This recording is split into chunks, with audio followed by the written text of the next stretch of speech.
Master James D'Amato.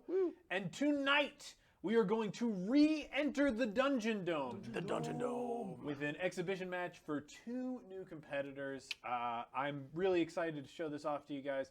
But first, I want us to meet our players. First up is Drew. Hi, guys. You've definitely recognized Drew from the stream. You probably recognize his voice from the one-shot episodes he did, most notably and most recently, Dogs in the Vineyard. Drew's going to be bringing some of that energy into the Dungeon Dome. Yeah. Drew, who are you going to be playing for us this I will be playing a guy named Benjen Direwick. He is a Tiefling fighter.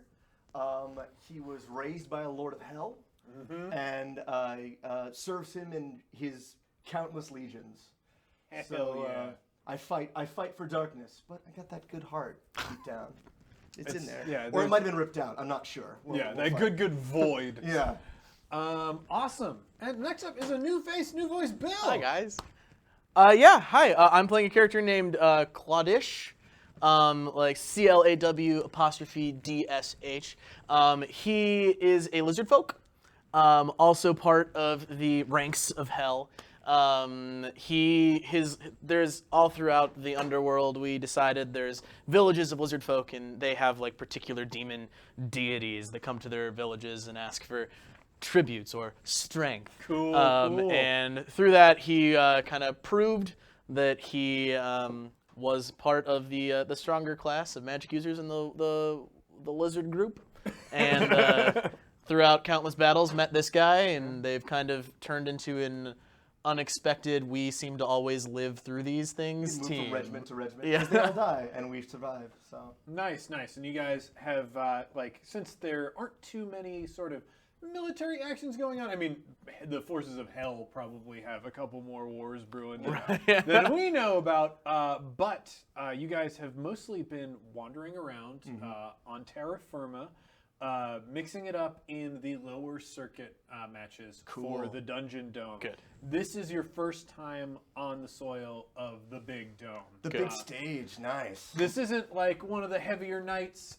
There's probably a lighter crowd here right now, but there are people out there excited to watch you guys as competitors on the big stage for the first time. So cool. So before we get into the dome itself, I'd like to, Pat, if we could cut to the overhead cam. So we've got our new Dungeon Dome set up over here, but as you can see over here, and if we cut to my close-up cam over here, we have that close-up cam. There we go. We cut up to the close-up cam over here. The Dungeon Dome tonight is being sponsored by Tabletop Artisans. And right now we are actually using their Adventurer's Kit to run the Dungeon Dome. So as you can see, I've got the tray and carrying case here. There are all the different compartments that house the components that I'm using to run the Dungeon Dome tonight. There is the book stand here, and of course the rolling area where our players are going to be rolling tonight. Holy cow, I love this thing. Isn't it pretty neat? Yeah, this is the first time seeing of it. This is beautiful. Oh, Yeah, gosh, that was a 19. I love it this thing. is me too. really I rolled a great. 6. Super secure. It got all the books here in one piece, which is lovely. And I don't have to hold this book on my lap the whole night, which is still a soaking wet. big bonus for me. So thanks so much to the Tabletop Artisans and the Adventurers Kit for sponsoring tonight's stream. You can head over to tabletop-artisans.com to check out the Adventurers Kit. It is still live on Kickstarter now. If you are somebody who likes to have a nicer thing to hold all of their D&D stuff, this is a good product for you. And it is aimed at players more so than GMs, but I honestly like it for both. So now that we've got that out of the way, it's time to enter the Dungeon Dome. Good. Awesome. All right. So tonight we are doing kind of a special match. Usually the Dungeon Dome are head-to-head to-the-death fights. However, the Dungeon Dome is famous for doing a litany of different types of matches. This match is going to be a 10 skeleton match. The way this works, these folks have 10 rounds to take out 10 skeletons. Cool. Okay. Oh. Cool. We can do that. If they can do it within the 10 rounds, they will be given a healing potion and the option of choosing to face a boss. They can they can choose to go on, fight the boss. That is going to allow them to win a magic item for use later on in the Dungeon Dome. Okay. I think we might even take user submissions on what that item is like. But the Bag of things. dome itself tonight there are treasure chests. Those are these dice here. If we cut to the overhead cam, there are dice scattered about the map here and here and here. Or maybe we'll cut to the close-up cam to zoom in on these bad boys. So yeah, dice at different locations in the map. These dice represent treasure chests. Some of these treasure chests are trapped. Some of them have wonderful magical treasure for you guys. Oh, awesome. And there are things that you're going to be able to use during this match. Right now, there are 5 skeletons on the board.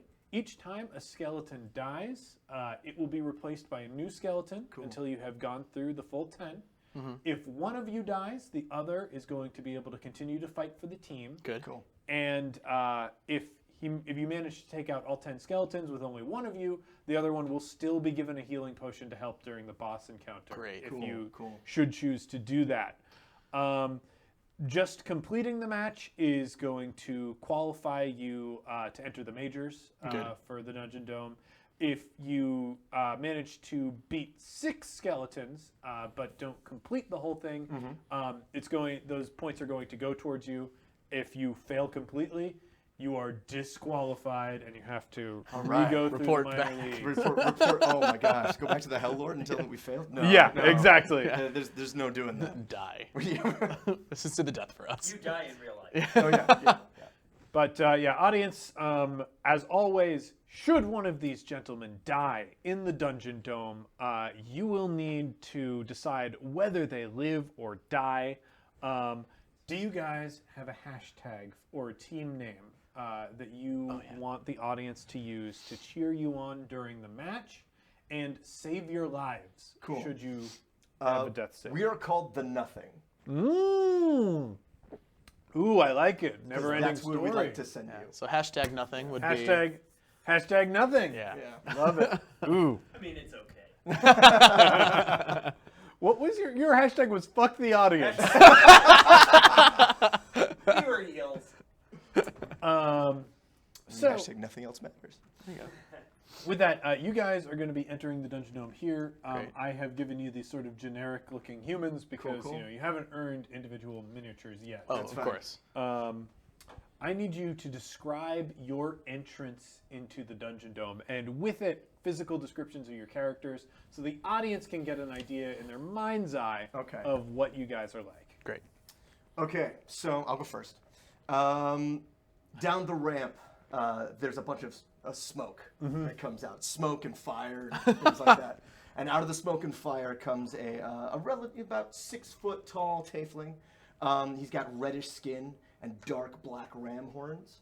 One of the horns is ripped from his head, so like half of it is gone, not severed, but broken off. And on that left side, he's got a massive scar running from temple all the way down his neck, and that leads to a completely magic metal arm that has like that orangish yellow light in between the creases of it. He's wearing Chinese-esque scale mail all over, and his hair is long, pulled back into like a bun ponytail thing in the back.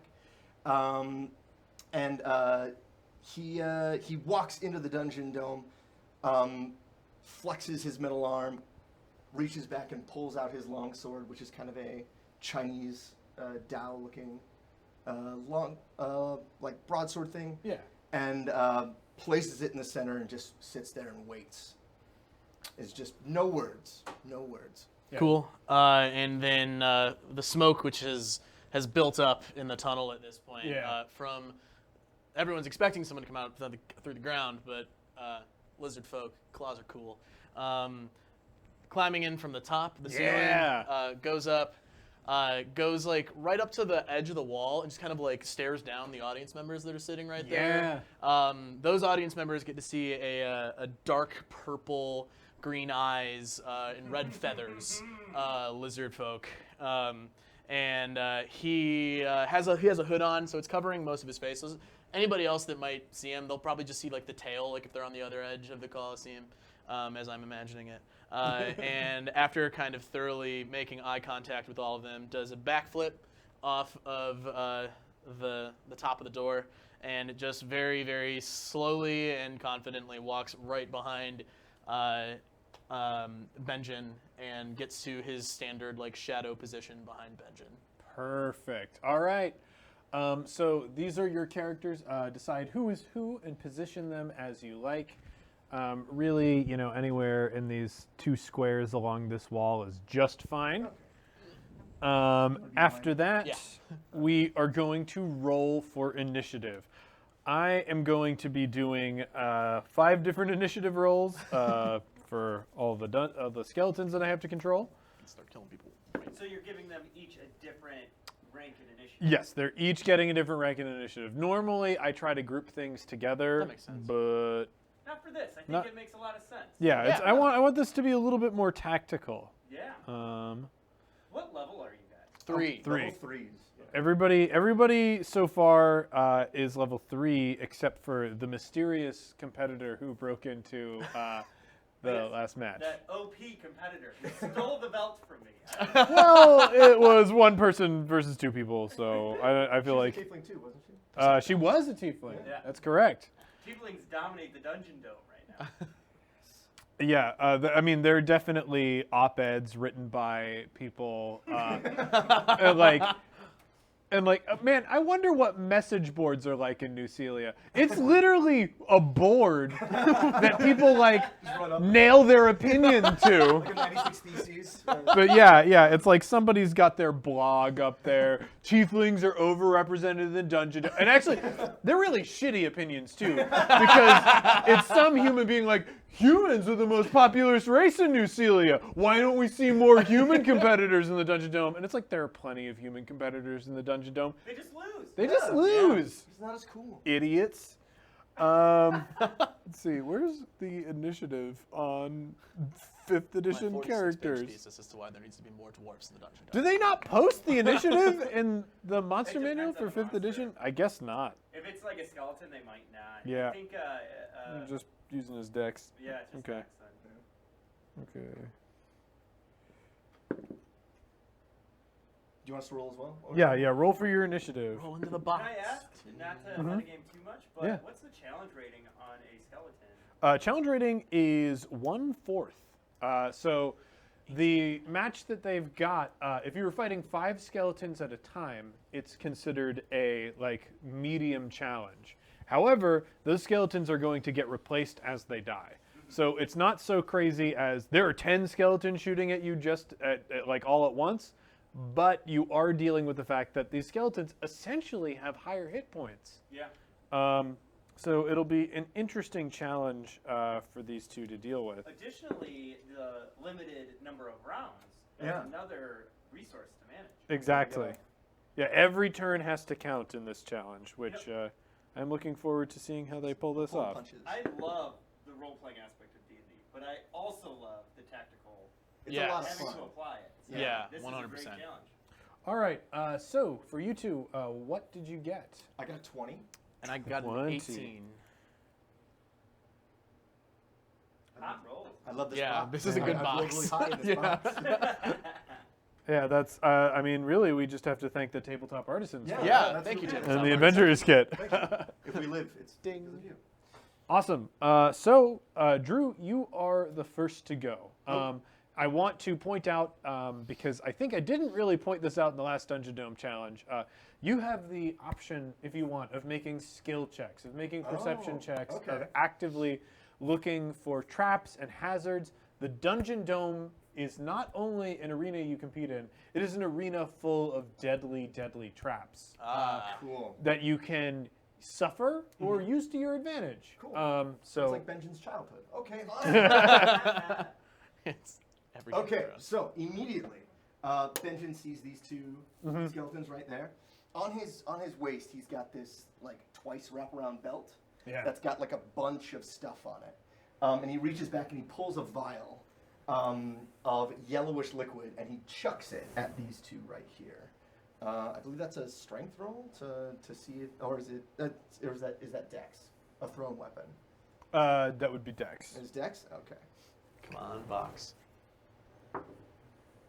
12, 13, 14. Okay, 14 is definitely going to hit a skeleton. Now, is this something that would be targeted at them both or just one? I'm going to try to hit both of them. It's a right. vial of acid. Okay. So then I guess my question is, are you aiming at one of them to take the main impact, or are you aiming at their square to try and hit both with the splash damage? I'm going to try to hit both of them with the splash damage. Okay, so in that, I believe they are making dex saves against that, which skeletons, they're not great at dex, but they're also not, they're not extremely terrible. Let's cut to the close-up cam as I roll this out here. Oh, I realize my normal DM dice are probably not the best dice. I did roll a 3 on that, but I'll bet it's hard to make out. I'm going to use my backup dice, which I brought in the Adventurer's Kit, to continue to shill. All right, let's cut back to a long shot. Those look like the die from the starter set. Yeah, these actually are the die from the D&D starter set. It's a good set of dice. I love I'll them. use that as my D20. So rolling a 3 for both of these guys, that means they fail. They're going to take the full damage. Which is a 2d6 of acid. Ooh, not good for a skeleton. Not what you want to see. All right. Let's take this. I mean, like 5 and 1. that's 6 damage. That ain't nothing to sneeze at. So you got skeleton red, skeleton purple. So they took 6 damage. All right, they are both down a couple hit points, covered in this horrible, like blackish green liquid. It you can see the steam and smoke rising from their bones. Skeletons like don't talk, but like their bones chatter angrily, and they beat their swords against their shields to voice their displeasure. And it's time for the skeleton's turn. And this skeleton up here is actually the first to act. The skeleton we can see on top of the dome, he pulls out a short bow, takes aim, and Drew, he's going to go for you. Nice. Because you just threw an acid flask. And that makes you dangerous. He rolls a 12. I imagine that misses. That misses, yeah. So, thunk. It goes right into my arm, my metal arm. And I go, Ooh, yeah. Crack. snap that off and throw that away. With that, Bill, it is your turn. All right, the guy that just used the crossbow, I'm gonna just simply raise one of my lizard hands, and I'm gonna use Eldritch Blast. I have the Eldritch Spear invocation, and I also have Agonizing Blast, which means I get to add my Charisma modifier to the damage, assuming it hits. That's an interesting name for the thing that allows you to add your charisma modifier. Oh yeah, it's agonizing, so it's based on how charming they are. So I do a ranged spell attack. So I believe that's just a D20, correct? Yep, that is a D20 plus your Low. attack bonus. Plus my attack bonus. Of So. your spell, I believe. Of your spell, so... Oh, I need to figure out what that is. I'm sorry. That is an important thing Yes. to figure out. It would be your spellcasting modifier, which I believe is charisma, So it's Oh. plus and 4. then plus proficiency. Yep. So that's gonna give me a 12 total. Okay, 12 is going to miss. Okay. Figured as much. So what does your Eldritch Blast look like? I imagine it kind of like almost like a long, like purple energy javelin.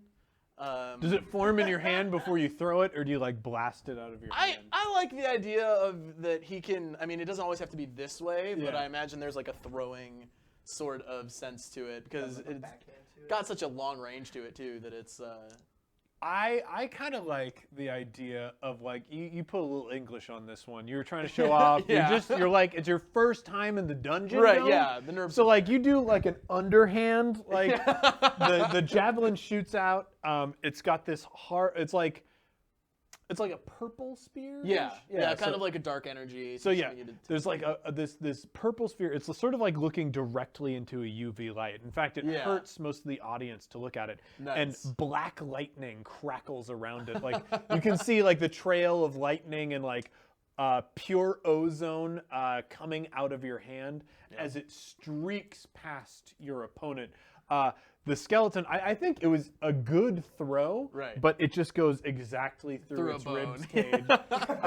It goes back and it hits the wall of force on the side of the dome, Oh, good, and there's they a can wall. see that inky blackness and Yep. and purple and black lightning spread out through the dome, and the crowd is just cheering. Good. Yeah! Good, yeah, we're getting them on our side. That's So next There's a up. field. yeah. No collateral. Next up is actually the red skeleton. Red skeleton. He charges you, dummies. Yeah, he's definitely gonna be a hit. Who's in front? Andrew I is. am. All right. Benjamin is. So he's gonna take. He charges over. They've got swords and shields. So he is like ducked behind his shield. He punches forward with his shield and like tries to stab you Roman style Cool. with the blade. Why am I rolling this die? I rolled a 15 with it, so I don't want to not take that score, but I gotta roll the blue die and show off my rolls. Are you going to close up, Kamen? Yeah, you know what? Let's just re-roll. We'll fully re-roll. I'm gonna roll this blue die so that we can see. Oh, 5. Yeah, that sucks. He's definitely gonna miss Benjen. That's for sure. Cool. With that roll. So yeah, he like tries to hit you with the shield and stab you with the sword. How do you dodge? Like what does it look like? So it's literally Benjamin's just standing. He's already thrown that thing, so he's got his long sword out, and he goes to Benjamin catches the shield and just sidesteps out of the way as he moves and just moves around him. So that's how it's just a simple, effortless dodge. Awesome. Next up Just gonna blow that off now. is Can you adjust your microphone just a little Yeah, bit? yeah. What do you need? Just pull it up towards your face a little more. I'm hearing your shirt bump it. Okay. next up is gonna be the skeleton here. Is that better? Yeah, it's great. Okay. He is going to make a skill check, which is not something skeletons are great at, to try and climb into a position where he might be able to shoot with a bow. Actually, maybe. All right, so he can barely make that. This is going to. He's doing a double move here. That is a 9 plus 2. I don't think that's enough to scramble up a wall. So this skeleton sort of like uselessly tries to scramble over a wall and fails. Next up is this skeleton here.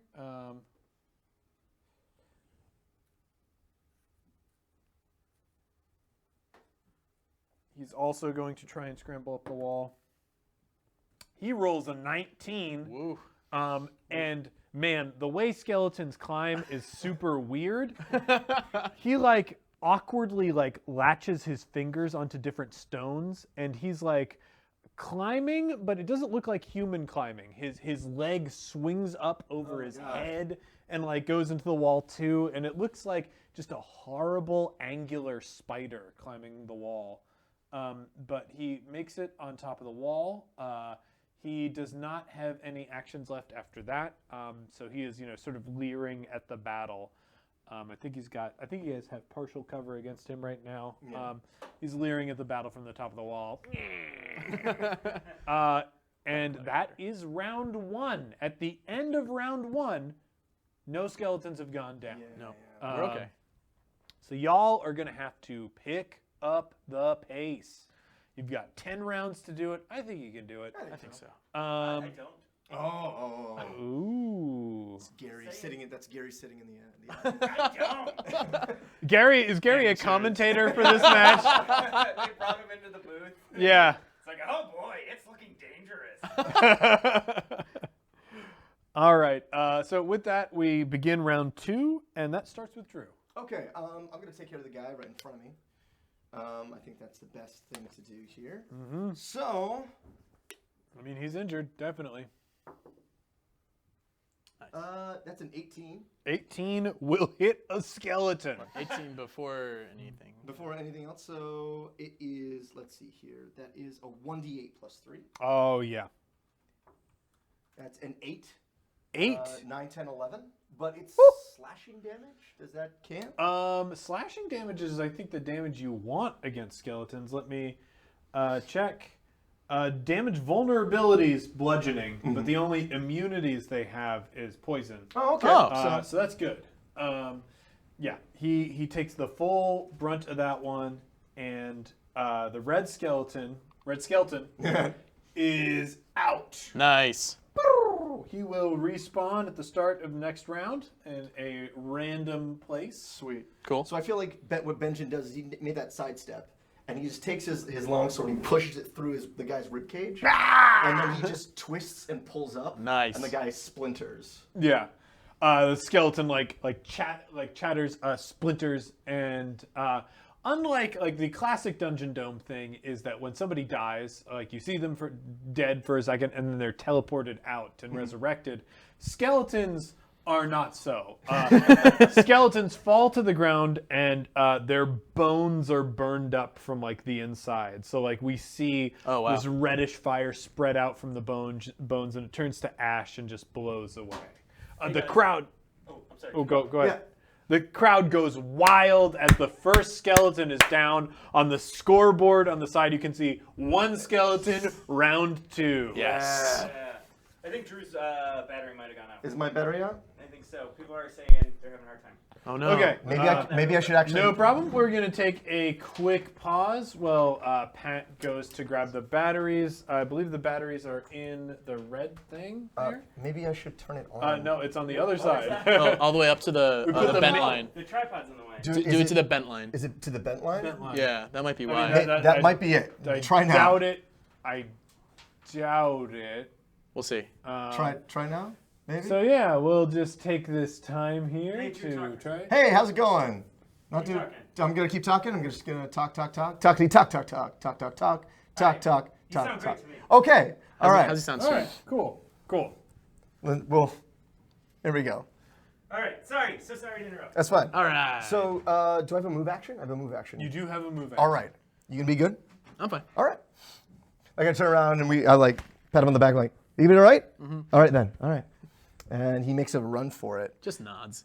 Just. And where are you moving to? I am going to. I have what? My speed is 30. And these are 5, correct? 5 Yeah. feet. So let's see here. 5, 10, 15, 20, 25, and 30. All right. So approaching the other skeleton. With that, it is the sniper skeleton's turn. He takes his short bow. He plucks off another shot at Bill. Yes. Let's get that close-up cam and see this roll. 8. Man, this die not rolling great for me, huh? But let's see here. 8 plus 4, that's 12. Does 12 hit your AC? It does You are a not. caster. Damn it! I have Damn it, I was natural armor. Oh, that's... Oof. Scales. Yeah, lizard people. So he plunks off another shot at you. What does it look like? Do you dodge out of the way? Is it bounce off your hard scales? I imagine that. So there's the new skeleton that's in front of him, and so I imagine there's a moment where he's kind of, because he's just run off, which is basically the unspoken communication is, you got that guy? And Yeah. we're kind of having this little conversation, and then I imagine there's kind of like that lizard, I can sort of feel things, almost Force style thing that Yeah. they've got going on, and he just kind of catches it out the side of his eye and just steps back, and it just blinks right in front of him. Cool. So apparently there's a voice from the back of the bleachers that says Benjamin Direwick is a hack. Whoa! Oh no! Whoa! I agree. And I look up, and there's a half elf up there. I know her face too. Now, Gary, you've been fighting in the Dungeon Dome for a while. What did you think of that dodge? I thought it was really well executed, although it could have used a bit more flair. Yeah, leaving me with no flair here. Yeah. Show us some flair. Economy of movement. Flare it is. Nuke 'em. Yeah, I'm planning on it. So with that, Bill, it is your turn. All right, as to save resources, and because Eldritch Blast is a cantrip, Most powerful cantrip in the game. so Really good. good cantrip. And because there's a skeleton right in front of me, I figured if we're gonna show some flair, we might as well light this guy up. So I'm gonna shoot another spear at him. Yes, do it. Much better. So that's gonna be a 20. 20? Total after bonuses. Oh, okay. I was very excited for a second. So a 20 is absolutely going to hit a right. skeleton. So it's 1d10 plus 4. Yeah. What is that? That is a 4 plus 4, so 8 damage. 8 damage coming at this skeleton. I can tell you, he's not happy about it. So this hits the skeleton, I think, square in the breastbone. You can see like the corrosive effects of like this dark spear smashes away part of its rib cage.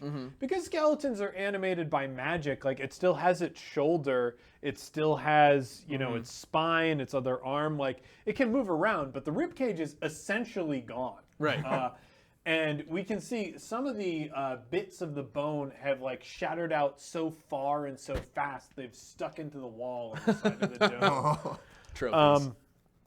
But yeah, I mean, the skeleton, for what emotions a skeleton can show, not happy about that. It's not going to be playing its ribs like xylophones anymore, which is the main advantage of being a skeleton.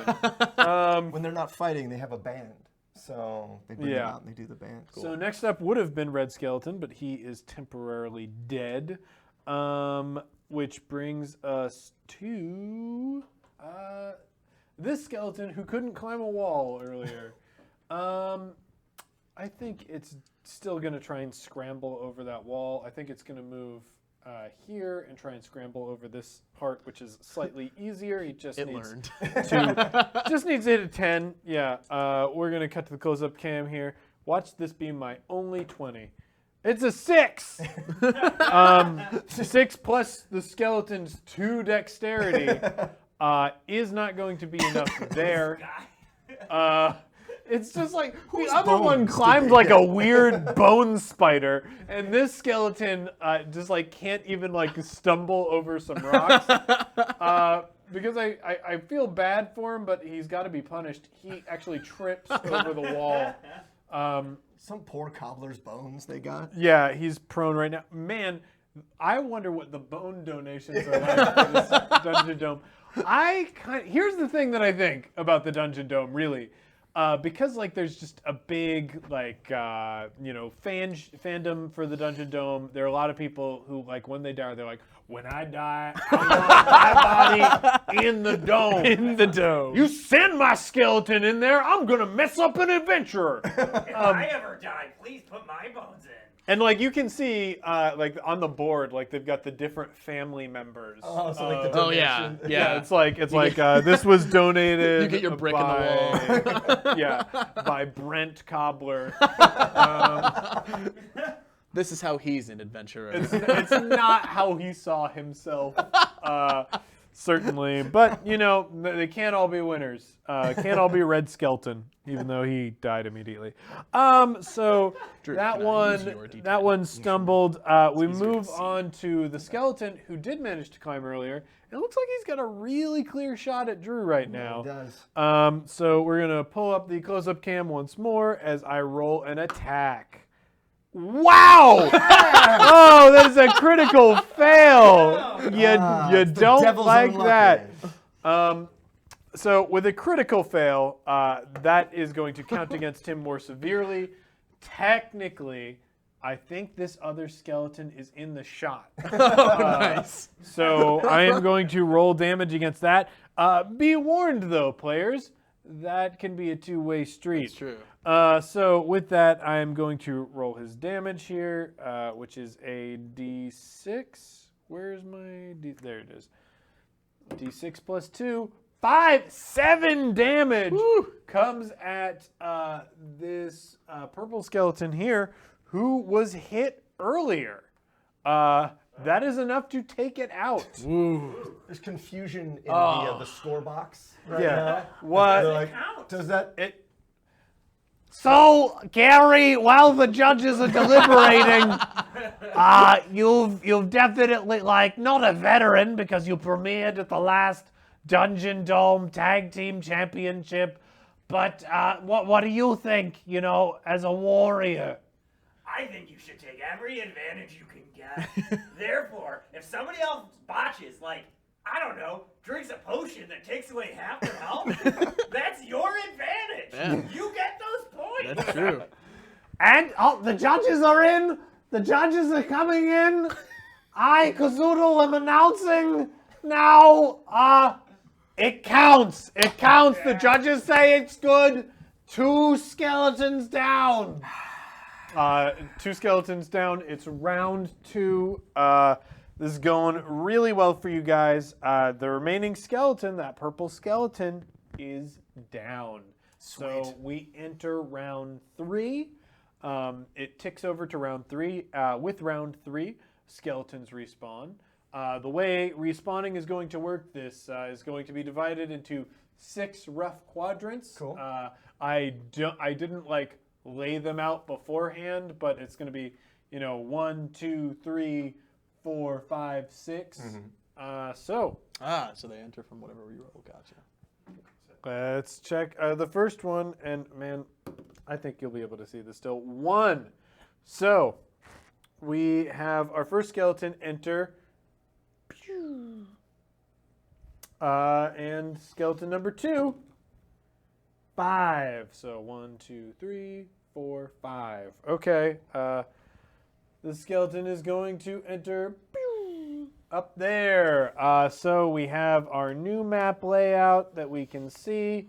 And let's cut back to the long cam. See them? I like do my 2 fingers up to the tower. Yeah, and Claudish is really upset that that kill in front of him was an accident.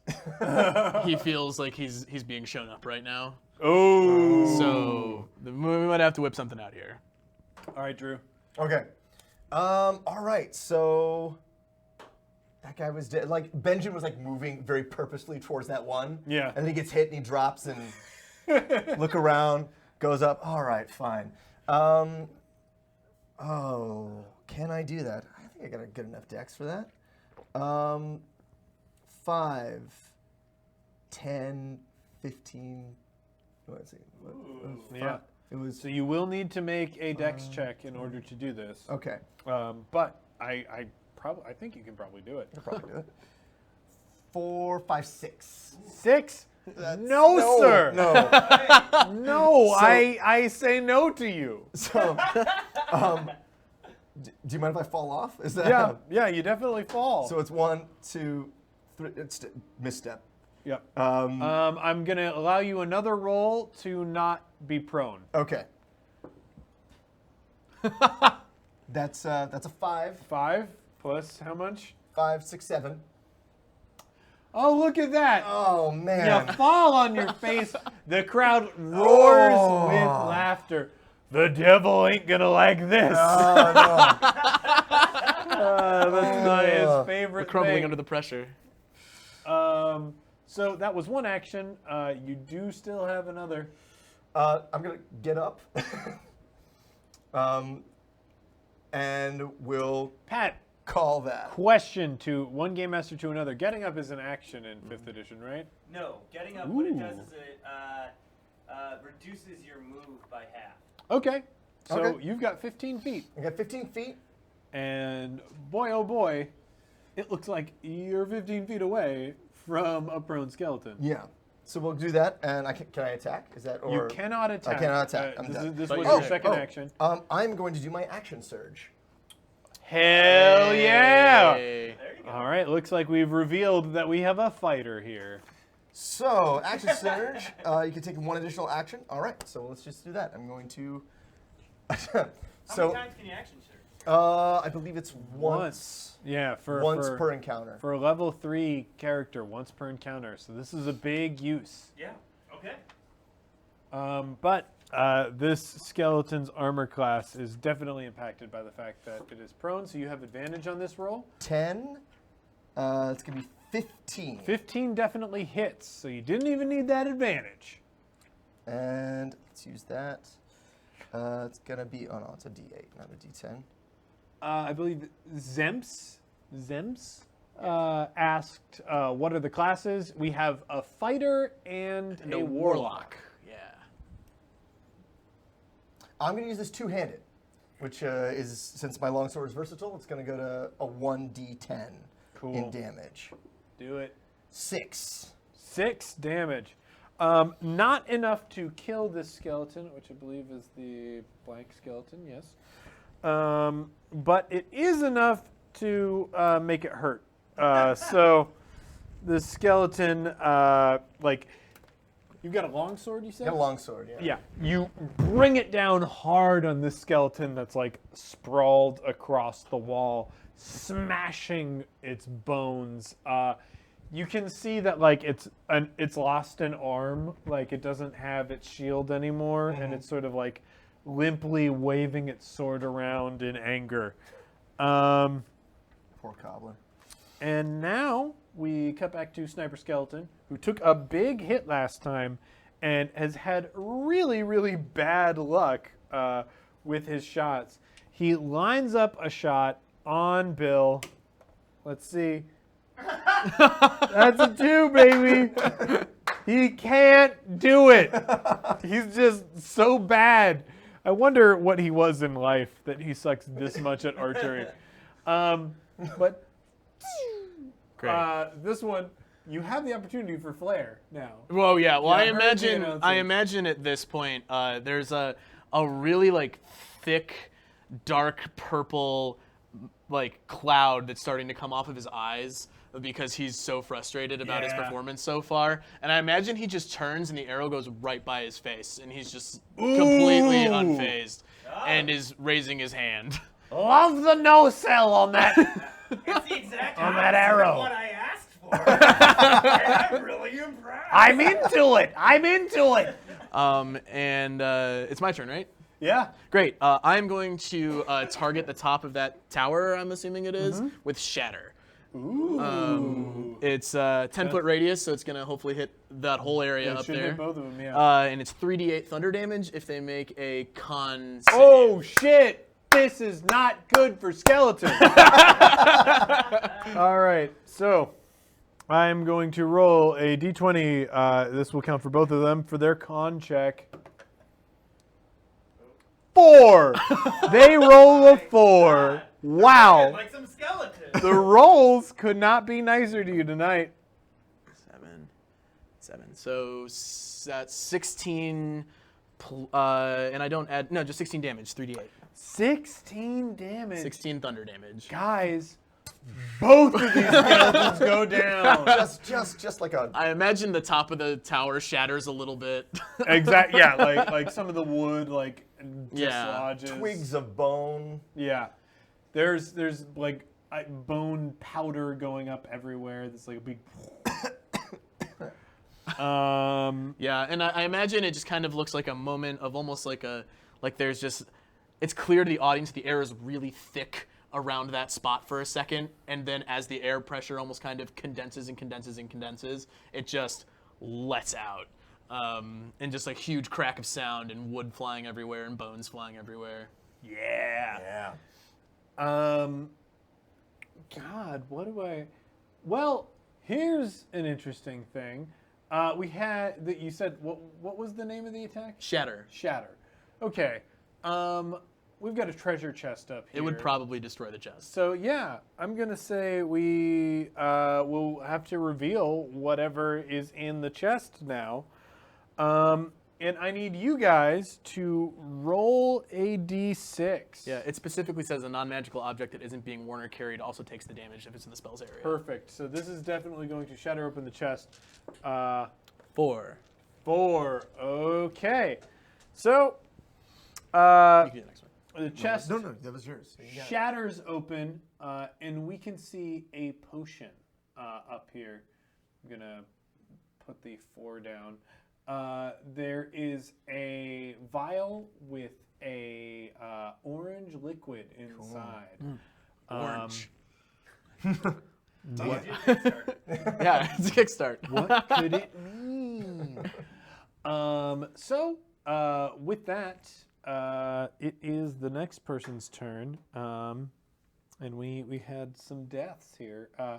I think it's the one competent skeleton. And it's this skeleton up here. Captain Crawley. Well, I wouldn't- Captain Crawley. I'm not going to go so far as to call him competent because he did shoot to death one of his allies in this match. But he is going to line up a shot on Drew. 18! There we go. Now we're getting some danger in here.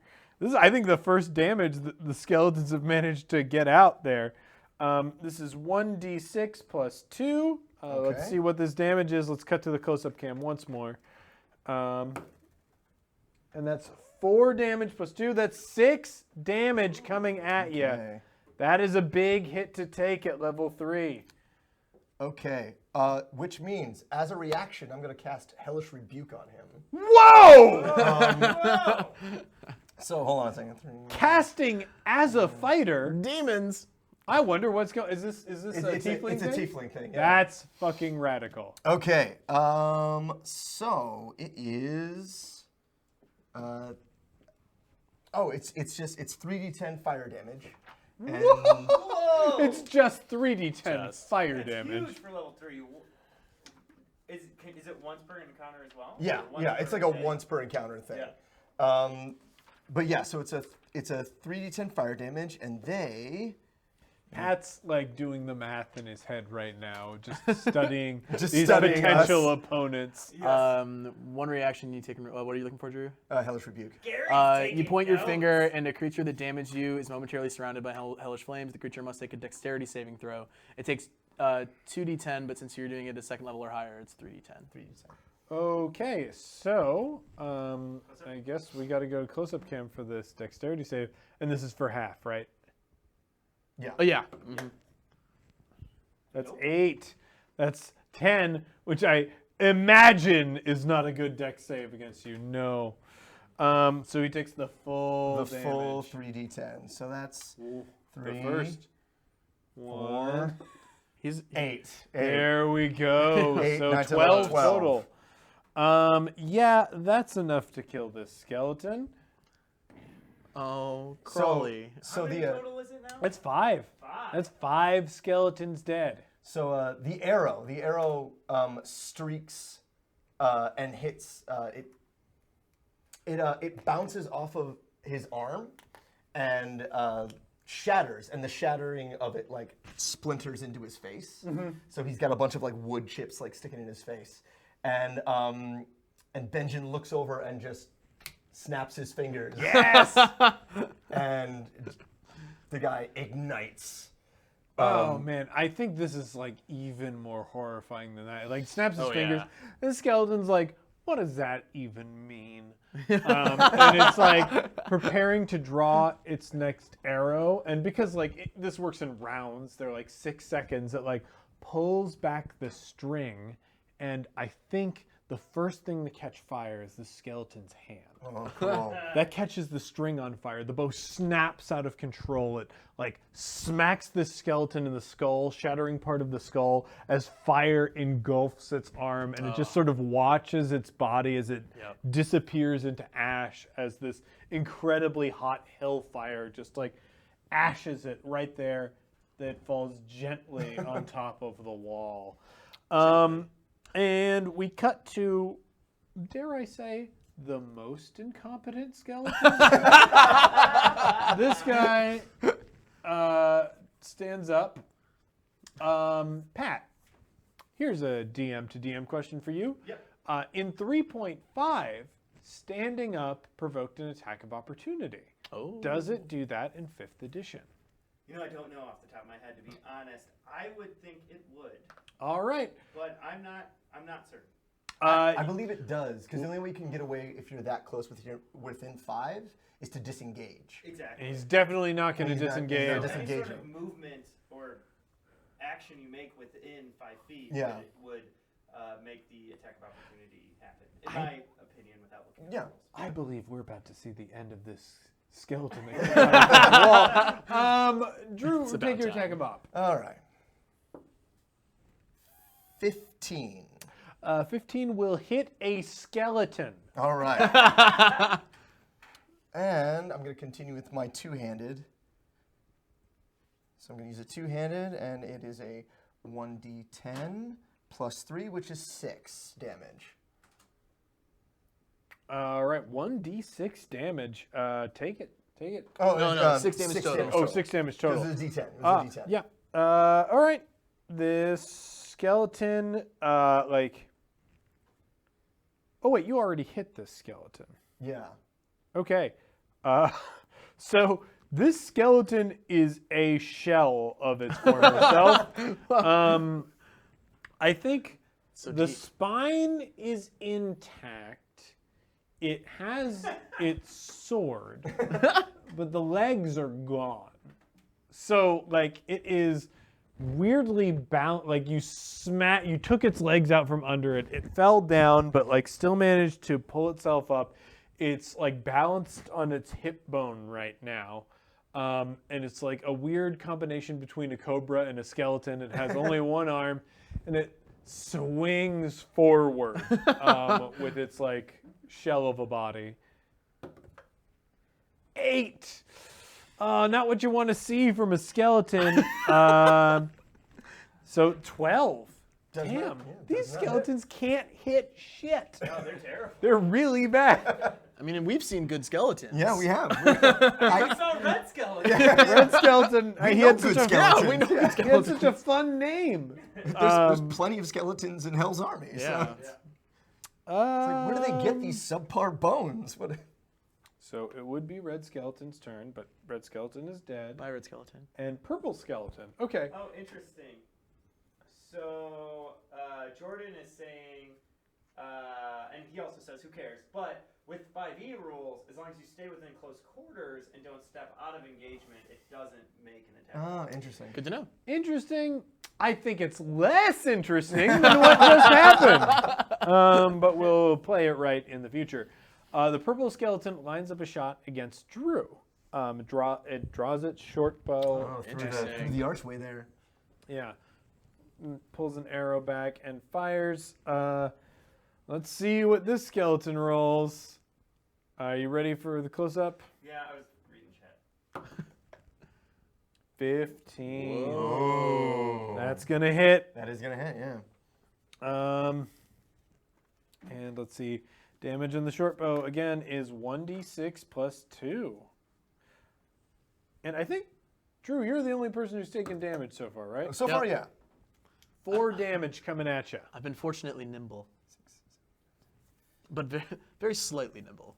Purposefully nimble. Would it spoil to tell us how many hit points you got left? Do you want me to? I Yeah, can go look for at it, yeah. I have 23 left. 23. Pat will remember that. This is a telltale Okay, game. Pat will remember. I'm power gaming. All right. So this arrow hits. Yeah. How does it hit? What does it look like? a pretty Again, I interesting think angle. I actually think that it's 4, so I feel like it cuts deep like across his stomach. Okay. So like he at the last second he like hears it coming and tries to turn sideways. So it doesn't hit him like right in the spleen, but it does like cut pretty deep into his stomach. Yeah, it goes through the skin. You're bleeding a bit. It's not like lethal bleeding, but it sucks. Yeah. And we cut to the new round. We are now at the 4th round with Right. 5 skeletons. 5 skeletons dead. Wow. curve is shifted. Yeah, you guys are doing Before we were really like, I well. don't know if we can do this. So we let's knew. respawn these skeletons real quick. Cut to the close-up cam Also, here. just happy to see 2 of them standing next to each other. 5. So we're gonna 5 was up put there. the skeleton up here. um, 5 again. oh no, that is cocked in the weirdest way. Whoa. Wow, you Wait, don't see a die do like- that Chat, very tell us often. what it is. I think it can only be with one of these dice and only in the Dungeon Dome. 4. Okay, so 4 is we're gonna put Red Skellington here. Red Skellington has Red returned. Skeleton. And 4 again. This one, let's put him on the bridge here. So here is our skeleton army. That's what it looks like going into round 4. Question. Mm-hmm. Will there be enough time for a short rest before the boss battle, or do we go straight in? You're gonna go straight in. Perfect. No, I won't do what I was thinking of doing then. I know that's the problem with the warlock. Yeah. Right. It's like I always say this: the warlock explodes all over the place, and then needs a nap. And then it's done. Needs a nap. It's just gotta have a He little burns nap. hard. Yeah, he does. He, Better to burn out than fade away. yeah, exactly. His fire is bright, but then it's gone. This guy, he's a flash in the pan. But he's got the best cantrip. Oh yeah. Yeah, which is about to get thoroughly used. All right, Drew. I'm You're up. And I'm up. All right. I feel like this. I need to destroy this thing. You gotta. It needs to be put it down. needs to be Somebody put down. please. But part of me is also like, it's almost like a waste of a turn. Yeah, it'll sort itself out. Yeah, it's fine. Okay. So I go back to one-handed on this thing. And it's going to be 15. 15 to hit. 15 is absolutely going to hit a skeleton. And it's 8. If you really want to call it a skeleton anymore. It's 13 damage. Dust. Just take its head off. Wham. Yeah, you hit it in the right place because again, it's a weird like spine with an arm balanced on top of hip bones. I don't even hit it with the edge. It's just like with the flat of the blade. Crash. Yeah, and the rest of it shatters into a weird pile of bones to be respawned next round. And you've got a move action. I do have a move action. I can't open these, which is... You can with a move action. Oh, I can? Yeah, I will open this one then. Okay, you're gonna open that chest. I need you to roll evens and odds. That's an odd. Odd. You're lucky. Oh, ooh. The chest opens up. And Pat, how bad is our delay? Not too bad. Okay, then I'm going to put out to the audience. The first person who responds will get it. What anticipation. object is in here? I'll decide the nature of the object, but what object is in this chest? And we'll wait. You are asking the question right now. Perfect. Oh, good. Oh, we got Jordan Shively in the chat. He runs a comic publisher. Oh, cool. and wow. I'm a big fan of that publisher. I actually backed their most recent A Kickstarter. floppy hat. A floppy hat. Oh man, I'm sorry we didn't get Baby Beholder. Yeah, man, we were really Oh, it was close so close. to a baby beholder, but there's a floppy hat in there. What do you do with that information? I put it on.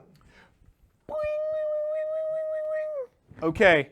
It's like one of those big, wide-brimmed floppy hats that's like turned up on one side. As soon as he puts on this floppy hat, I'm going to roll a d6. Agreed. Let's go to the close-up cam. A 2. You get 2 dexterity. Congratulations. Oh. It was a good move to put on that floppy hat. Sweet. Now, if he continues in the Dungeon Dome, does he keep the hat? Well, as is tradition in the Dungeon Dome, should he be victorious, he will be able to keep that hat moving forward. Wow. Oh no. He's going to need to defeat the boss to do it, but based on the way the Nothing has been performing, they'll be able to push forward. Right now, they're ahead of the game by 1. Actually, by 2. 6 skeletons down in round 4. This is a really good time. I'm impressed by what I'm seeing by these green competitors. Really good stuff. I can't wait to see them fight you, Gary. I can't wait to kill them. How much of the commentary can we hear? All All of Oh, good. of them. it. Amplified. So I think in unison we go. They need more flair. The crowd loves it, though. They're going wild. The moment he says they need more flair, we go. So this skeleton up here takes stock of the situation.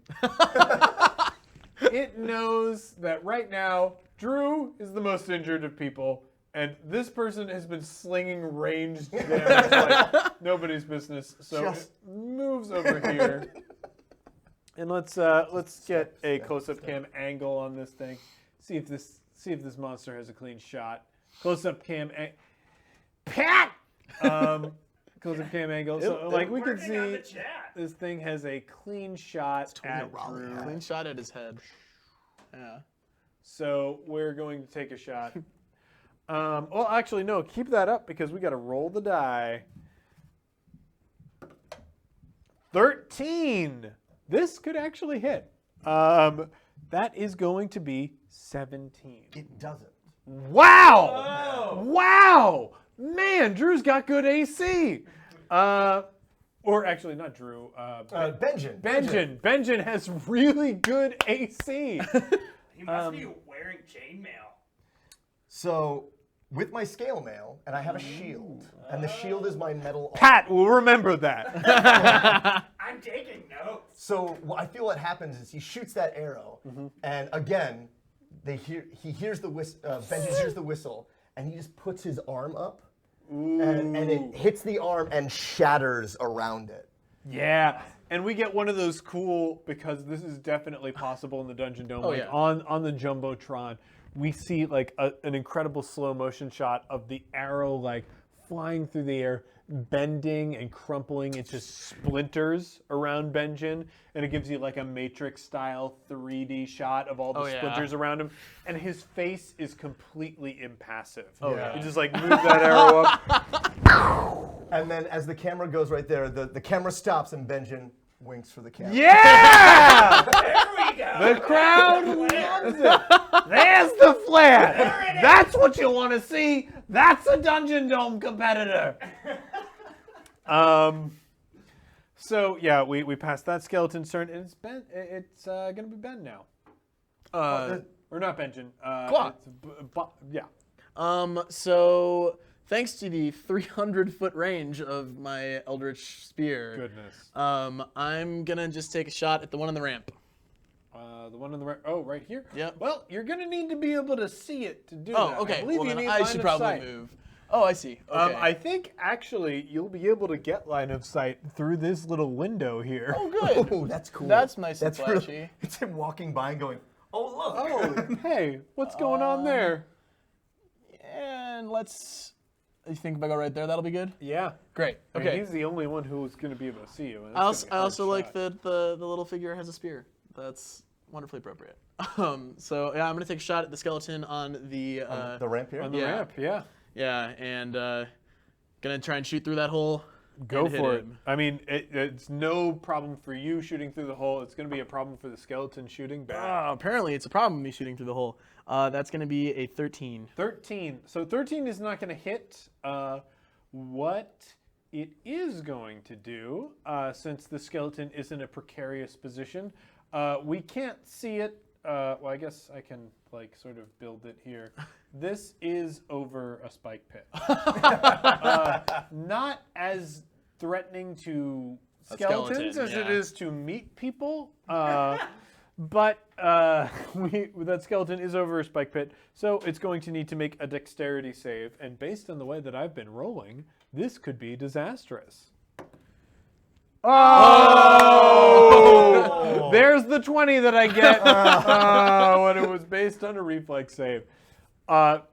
So I think what happens is the skeleton, like the skeleton, like sort of wavers as this magical energy hits the platform that it's walking on, and it falls, but like its leg has wrapped around, and we can see like just a roving pile of bones roll around the bottom of this platform and Wow. reassemble itself as a skeleton. That's no cobbler. That's a good skeleton. Yeah, there's no cobbler there.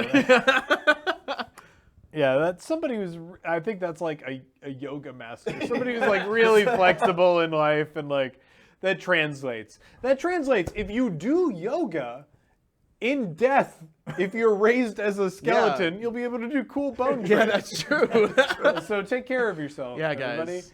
And donate your bones to the dungeon. Next up, it is this hyper competent skeleton, as compared to other skeletons. Compared to generic skeletons. So it's going to dash along here and try to end up here to get a shot, a good vector on Drew. It's got to roll a dexterity roll to just run along the wall. It needs 10. It rolls 15. So it moves along the wall here. Hyper confident. Hyper competent skeleton. And we're going to cut back once again to the close-up cam for its attack. It pulls out its short bow. 3. Wow. I mean, let's not say hyper competent. I feel like that's too It's far. very agile. Just because it's flexible, that doesn't mean that it can shoot a bow. Exactly. It like moves along. It pulls back the bow halfway, and the arrow like thinly falls really- at your feet. that It's- really flashy, like out there. Yeah. It thought it was going to be doing some slick moves, but no such luck. We're going to move on to Red Skeleton. Red Skeleton. Let's see. It's also going to run along here. It's got a slightly more challenging path, as it's going to try and end up on top of this pillar here. Wow. So that is going to require a 13. Are we ready? 17. These skeletons are nimble. Batch but number are 2. they lethal? Let's cut back to the close-up cam and see. 9. 9 damage. Base 9 to hit. Based on Drew's armor class, that's not it. No. 13 is not the nug. Gotta stop going for the tank. Yeah, right? Apparently. So that's 2 arrows in a row that have shot down, Yeah. like towards him, right? So I feel like he took that one in the arm, and it shattered. And then as he turns around, those 2 are coming, and he sidesteps and takes them both out of the air. Yeah. Oh, he Um, catches them. Catches them both out of the air and just sticks them to the ground. I like it. With that, hopefully there's a bit of a distraction. Well, not hopefully for our protagonists, but hopefully for me, the GM, as we see once again the purple skeleton, the most competent of skeletons, one might say, so far. He rolls an 11. That's +4. That's 15. That's not enough. Not enough. Not enough. Oh boy. The arrow sails through the air. They should really go for the weak warlock. A lot of these would have hit him, I think. Some of them would have. I think 2 of them would have. What? How do you disable this one? Oh, okay. So I catch those 2, and I'm going to put down the other one, and the third one is coming. Yeah. And I just chuck them at that arrow. Yeah! Um, Fuck yeah! They impact in the air. It goes wildly streaming, like hits into the wall. That purple skeleton would have had the shot had you not intercepted. And and that's there's it. this moment where Benjen goes, The crowd is just like, Benjen! Benjen! They're loving these dodges. And we enter round 5. And we are, I think, no skeletons down I that believe round. it's 6 skeletons. 6, yeah. So we roll the respawn die That's it. here. yeah, this is the last one. 6. Oh. Oh, right next to you. Oh, no. Oh, no. Yeah, that's not. Comes up right You're behind not you. gonna love that. It's Drew's turn. Is my It's turn? Benjamin's turn. Benjamin's turn. Okay. Can I make it? 5, 10, 15, 20. Yeah, I can. Oh, Drew. Oh, no. No, you didn't ask I didn't. for No, I didn't. a perception I or didn't. anything. I rushed in. You rush right into one of the spinning blades of the dungeon dome. Gotta love those spinning blades. I need you to make a reflex save. Okay. Okay, so this is just Dex, correct? Yep. Okay. I don't have it for my proficiency. It's not a saving throw proficiency, so I can't add that. But here's a question I have. With the floppy hat, is that +2 to my Dex, +2 to your dex. Like my number? Like your 15? number. It's 15, your number. So 15, 16, 17. Is it? So 17, that's so going it's to be now- +3. Now I have a +3. Let's just 15. Gotta like that floppy hat. Yeah, That's man. what Yeah. you want. That's right. Hat of dexterity. 7, 8, 9, 10. 10 is not going to be enough for the save. And you're definitely going to take this damage. Hold on. Let me see. Ooh, is there anything? Let me see. Am I looked through the book? Can I cheat? You do have second wind. So I mean, yeah, he will have his second wind to recover hit points. here's the question. I have a thing. I'm a battle master, so I have a bunch of maneuvers. Yeah. One of them is parry. Does this count? Because it's against creatures. In the book, it says when you're damaged by a creature, but so this doesn't count. Okay. I This believe this is a trap. Yeah, this is not a creature, Okay. unfortunately. Can you read the text? I don't know why I'm doing that as Gary. Yes, read the text for us. Person dodging blades, dodging real physical blades that we can I can do my see. second win though, so it's fine. I'm Yeah, good. you're fine. Okay, that's cool. All right, so how much do I take? Well, it's a D8 of damage. A naked D8. Let's see. 4 Okay. damage. Could have been worse. Could have been Could worse. have been much worse. Again, you guys are not doing bad. No. This might matter more for the boss, should you choose to go on and face the boss. But you are here, meaning if you don't do something next round, you're going to be threatened to get hit by by hitting those again. blades again. And since you're going to have to move, you might provoke an attack of op from that skeleton. Precarious spot. It's a tough spot. Yeah, you hate to see it happen to such a beloved new competitor, but that's the Dungeon Dome. That's how it runs. That's the Dome. She's a harsh mistress. Now we're going to move on to this skeleton, which has definitely lost its line of sight on Drew, and cannot see Bill. So this skeleton is going to run and make an acrobatics check. As a skeleton. So let's see how this works out based on how I've been rolling, huh? 19! Damn, Wave buddy! 2 is so agile. Yeah, the skeletons are very agile. It's going to do a death from above maneuver, which we saw as let's zoom in on the close-up cam. This is one of the most lethal maneuvers that we had in the Dungeon Dome itself. This is only going to be, I think, 1d6 of damage if it can pull this off, added onto its regular attack. Oh, wow. Let's roll this. Let's roll it. 3. Oh yeah. It misses, and it instead takes 1d6 of damage, as that's how the Dungeon Dome works. 3 damage to the very bold and brave skeleton, who tried to have it all. Oh, good. Flew too close to the sun. Flew a little bit too close to the sun there. Bill, it is your turn. Okay, I'm going to just move in between these guys. Mm-hmm. I'll go literally in between them. You're moving the skeleton instead of you. Never mind. Just right there's fine. That's the skeleton still. Oh, So sorry. this is skeleton. This I'm is here. you. Well, then I can just go right here. Well, Yes? is that? Are you disengaging? I think would he be isn't there a 5-foot I mean, it's- step in? Well, I think in 5e, It's I 5e? hate to get too specific, but I think it's not a 5-foot step; it's a disengage. Oh, that's fine. Then I won't move. Wait, No, does that, disengage move you 5 feet? yeah, I think I it believe does. it does. I mean, I can double. Alright. And I think you can disengage into threatened range. Yeah, so- I mean it's part of it's technically part of the attack, All right. if that makes sense. Ooh, I like that.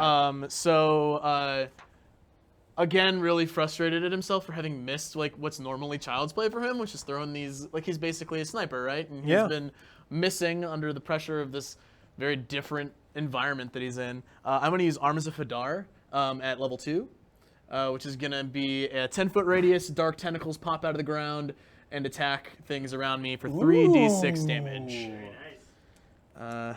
Dang. What a spell. And we got 11 damage. 11 damage. Okay, so that's on the black skeleton and the horn skeleton. So the horn skeleton goes down. They don't get a save, do they? They might. Let me double check. Actually think they do. Book. So while we're doing this, man, I really like the crowd acting as announcers. Yeah, it's really cool. That's right, Jordan. It just goes to show you that you Strength. always need to keep your wits about you here in the Dungeon Dome. It's a strength saving throw. Strength throw. Okay, well, not again the skeleton's cup of tea. Strength. Let's cut to the close-up cam as we roll it. 2. No. They also can't take a reaction until their next turn. I think that's what it says. Yeah. Well, the horn skeleton goes down. And Just gets the crushed, Pure like- black skeleton. I imagine 3 of the tentacles pop out of the ground.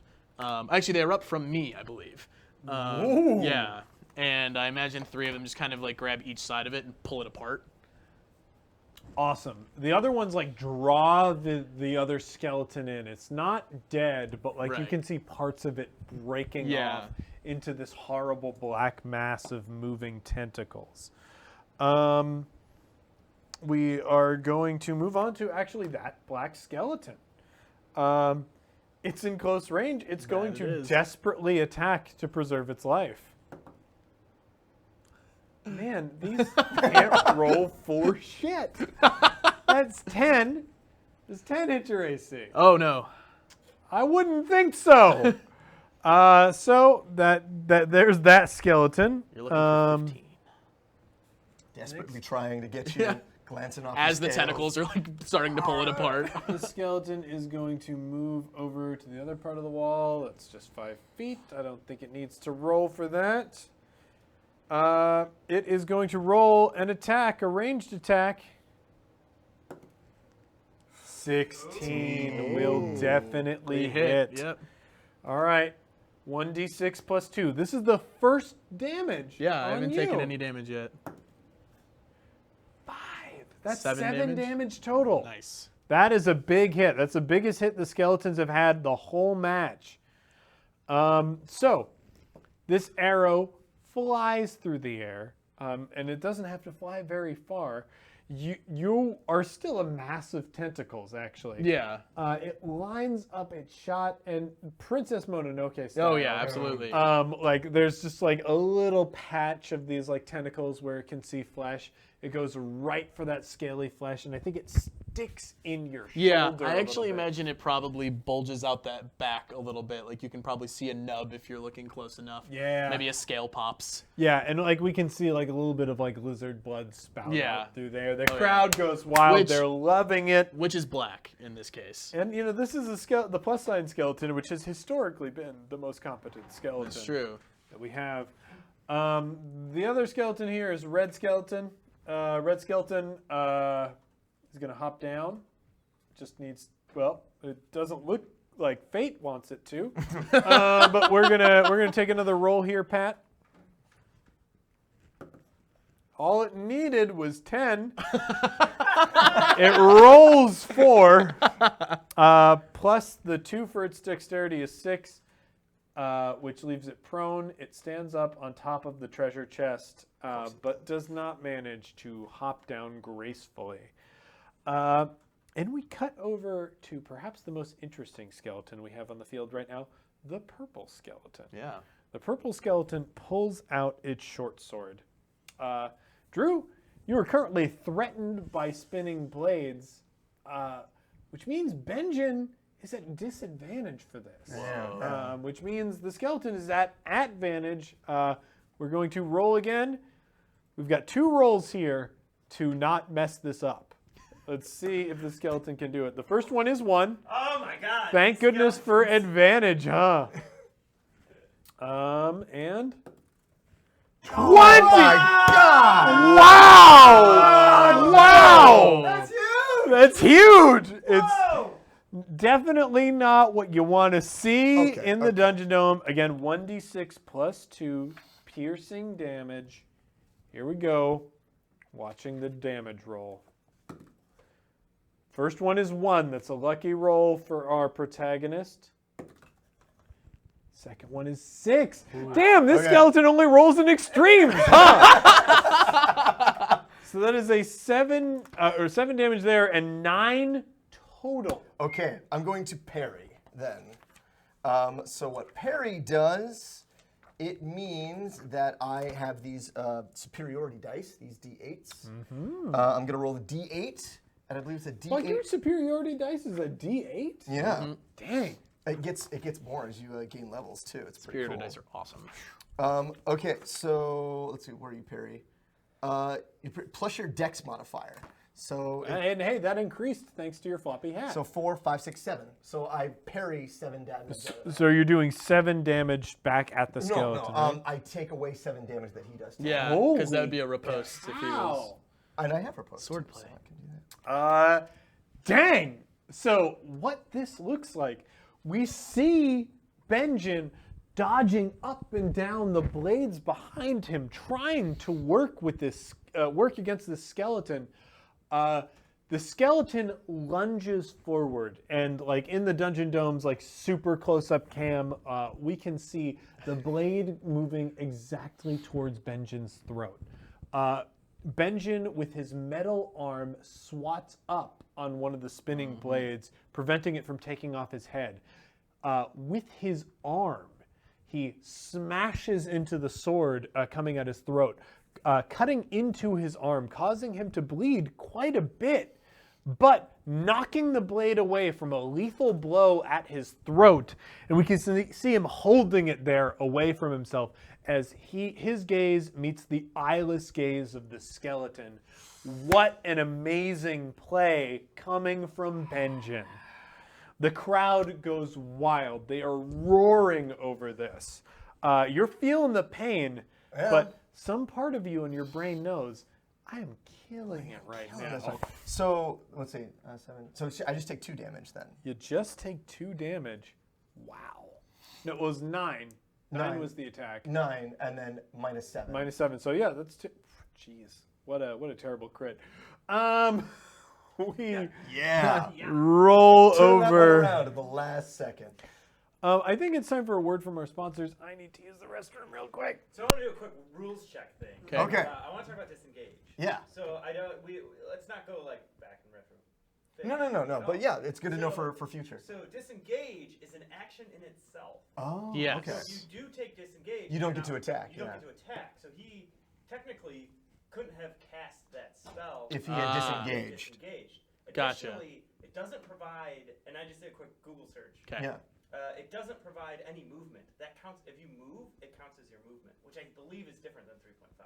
Yeah. I believe that's Interesting. different, yeah. Okay. Yeah. So correct me if I'm wrong, chat. And again, it doesn't really matter for the sake of like gameplay, but that's one of the advantages of being a rogue. Is disengage counts as a bonus action. That's Yeah. true. As a warlock or other creature. Yeah. Gotcha. Cool. Yeah. It's good to know. So you guys are cheating. Gary's still the ultimate champion. Gary furiously. Wait a Well, minute. I'm also now remembering that each one of the green squares is 5, so I could have hit them both from where I was anyway. That's true. Yeah, exactly. Yeah. So that's what I was thinking. Because in my brain in that moment there were 10, Right. And it's like I have to be here to hit them both. Exactly. Yeah. It was like he didn't need to move to achieve Right. what he was trying to do. But yeah. Anyway, those are the, Yes. the technical rules on disengage. Yeah. Cheating with tentacles. That's how it looks, for sure. Indeed.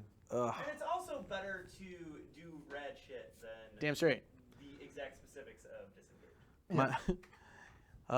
But as per the downside of a warlock, I'm out of my big flashy stuff now. Yeah. That's what I'm saying. So I almost picked a warlock. Yeah. A warlock for the dungeon dome, but then I was like, they're only good if you can rest between fights. Yeah. Like Right. You were asking. If Yeah. you rest between fights, they're unstoppable. Yeah. But if you start putting fights together, it's like, oh no, you're gonna run out of things. Yeah, or if you're rolling really, really poorly on your range attacks for your Yeah. Eldritch Blast. Yeah.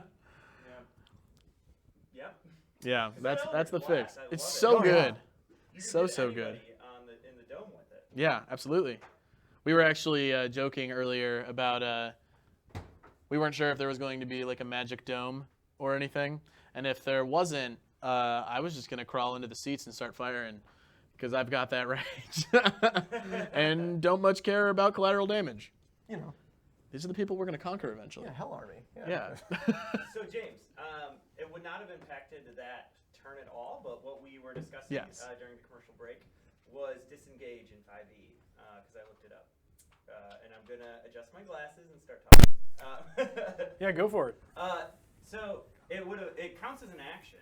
So he wouldn't have been able to disengage as well as cast a spell in the same turn. Although based on the distance, he didn't really need to disengage to do what he did. Yeah. You also, in 5e, movement is separate from disengaging.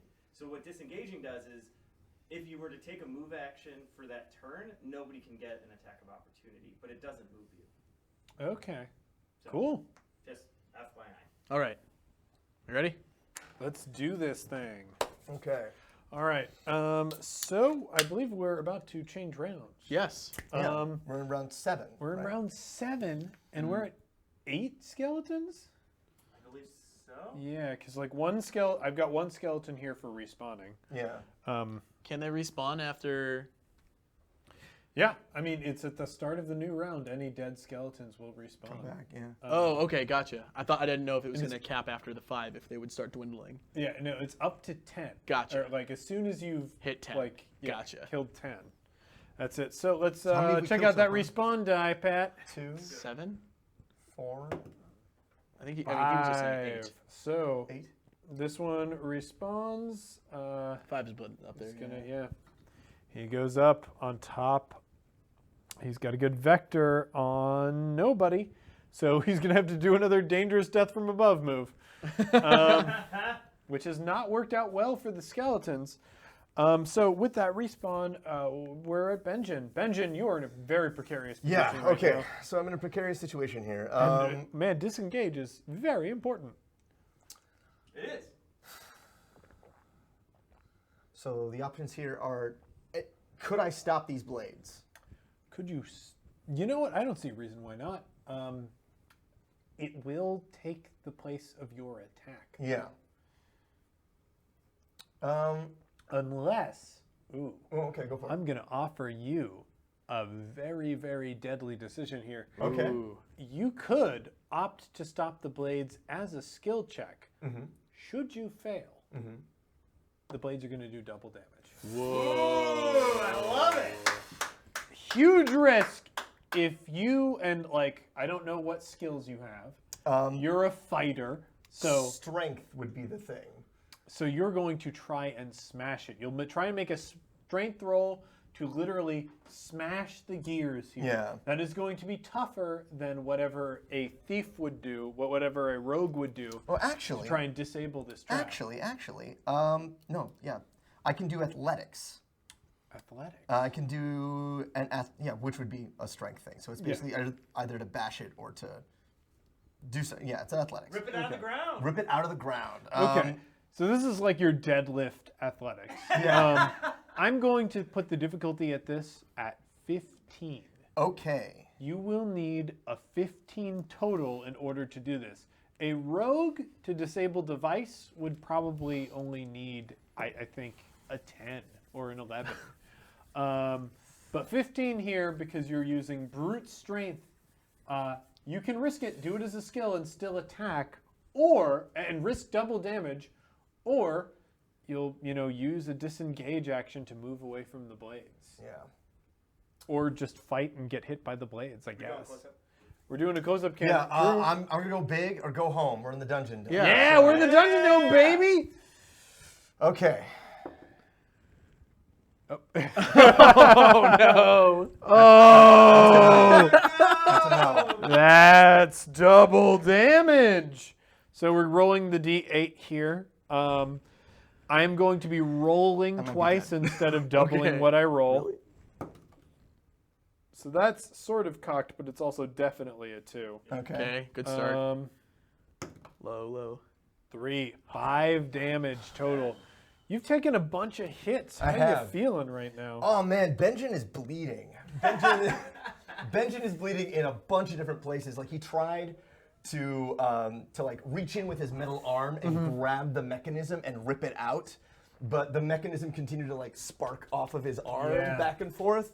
And he tried to move in, and it continues to cut him up. So he's got a bunch of just lacerations. His armor's all cut up to shreds. And during this like slow-mo replay, like the advertisement for the Nucelian Mechanists Union pops up. It's like blades that won't quit. It slices, it dices.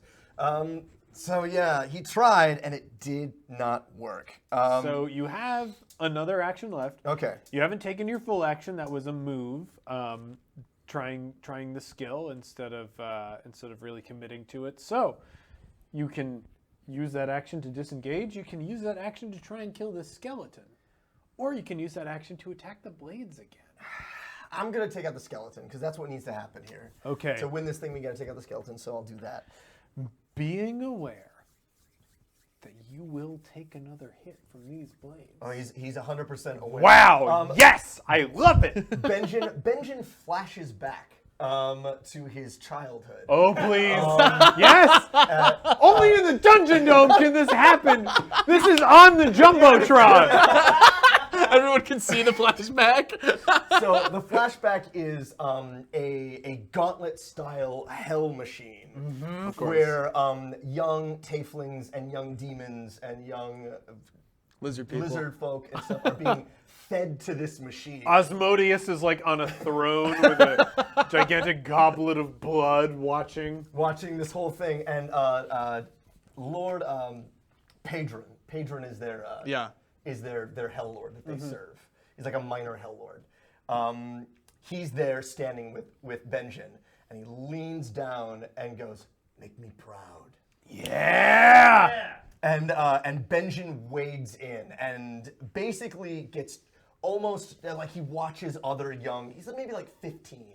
He watches other young hopefuls just be turned to meat as he goes through. He's covered in blood. He's covered in cuts, but he comes out of it in the end. And is Getting emotional. yeah. Yeah, you gotta. He comes out It's a Dungeon in the Dome. end covered in blood. Lord Padron is at the end, and he looks down at me and he goes, "Mediocre," and walks away. Whoa. Wow. For that flashback, Drew, you're getting advantage. Yeah. Getting advantage on this roll. That means even if you succeed, roll again to see if you crit. Claudius has also heard that story like 30 times. It's 4 twice. Good lord, that's not what you want to see. No. So Benjen attacks. And the competent skeleton that this one is, Yeah, this one is The most competent. they trade blows. Oh, might have been a former Dungeon Dome competitor. That's probably one of those vampire cats. Meow. hold on. Well, you would know that the audience voted them up, so they're still alive and well. In fact, you could hear their continued adventures on the One Shot podcast. I didn't know that. What's a podcast? Oh, it's very complicated. It's like radio for the internet. What's radio, you say? Internet. I don't have context for either of those. The internet is like a series of webs between horrible spiders that have differing opinions about what's really happening in Game of Thrones. And they don't like each other, and they especially don't like women and minorities. They're terrible spiders. They're just bad. Avoid them. No, there's nothing I can do. I just missed that attack. All right, so that is missed, and I think We because just trade it's blows back a and forth. very dramatic moment here, we also have to see the damage blades. from the blades. 4. God, this is not going well. All right, How's your HP looking? I'm at 8. 8. Ooh, skeleton gets a turn too. Skeleton, I mean, at max damage. If the skeleton rolls hits and rolls max damage, which, based on the way rolls have been going, is not going to happen, they will have enough damage to take me out. out. Yeah. All right. Which means a lot is going to be leaning on Bill. Yes. The sniper. The sniper skeleton goes first. It does not have a vector on Drew at all. So, it runs and does the death from above action from before. They just like hurl Because themselves. like that's all it can do. This is farther away than last time. This will need I'm going to say 16 to succeed. This does not favor this skeleton. That means it needs at least 14 on this die here. We roll. 9. Ooh, it's going to take that damage and land right next to Bill. Skeletons are dumb. So many And I keep skeletons. calling him Bill. What's your character? Claudish. Claudish. It lands right next to Claudish. It's going to take a d6 of damage. 1 damage. Okay. Lucky for it. And, you know, it lands there. That's like its whole deal. That's the danger of death from above. You can add to your damage or waste your entire turn. So we move on. Bill, Claudish. Okay. If I were to aim at the spinning blades, could I take it out? Yes, absolutely. Okay. And that would probably create 2 attacks of opportunity, is my guess.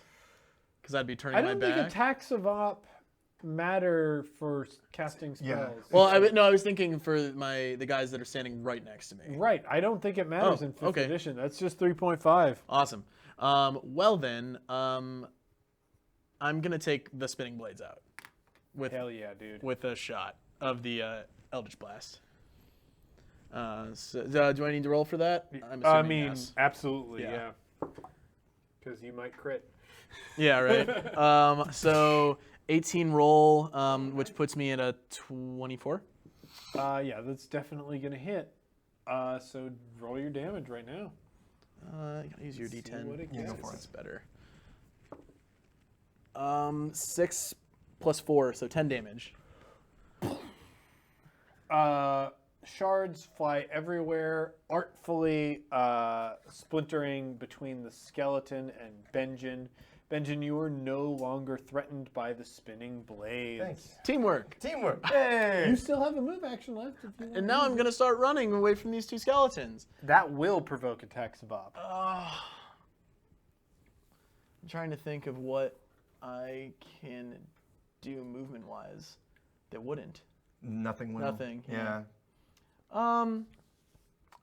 You've any skill actions or anything like that? Not that I know. I don't know if this is the same in 5th edition, but acrobatics checks used to be able to get around attacks of op in 3.5. I could try and. See, I don't have acrobatics. I'll let you risk it because I love it. That's my thought. It's like, yeah, why not? I mean, I'd love to try and since I did a backflip earlier.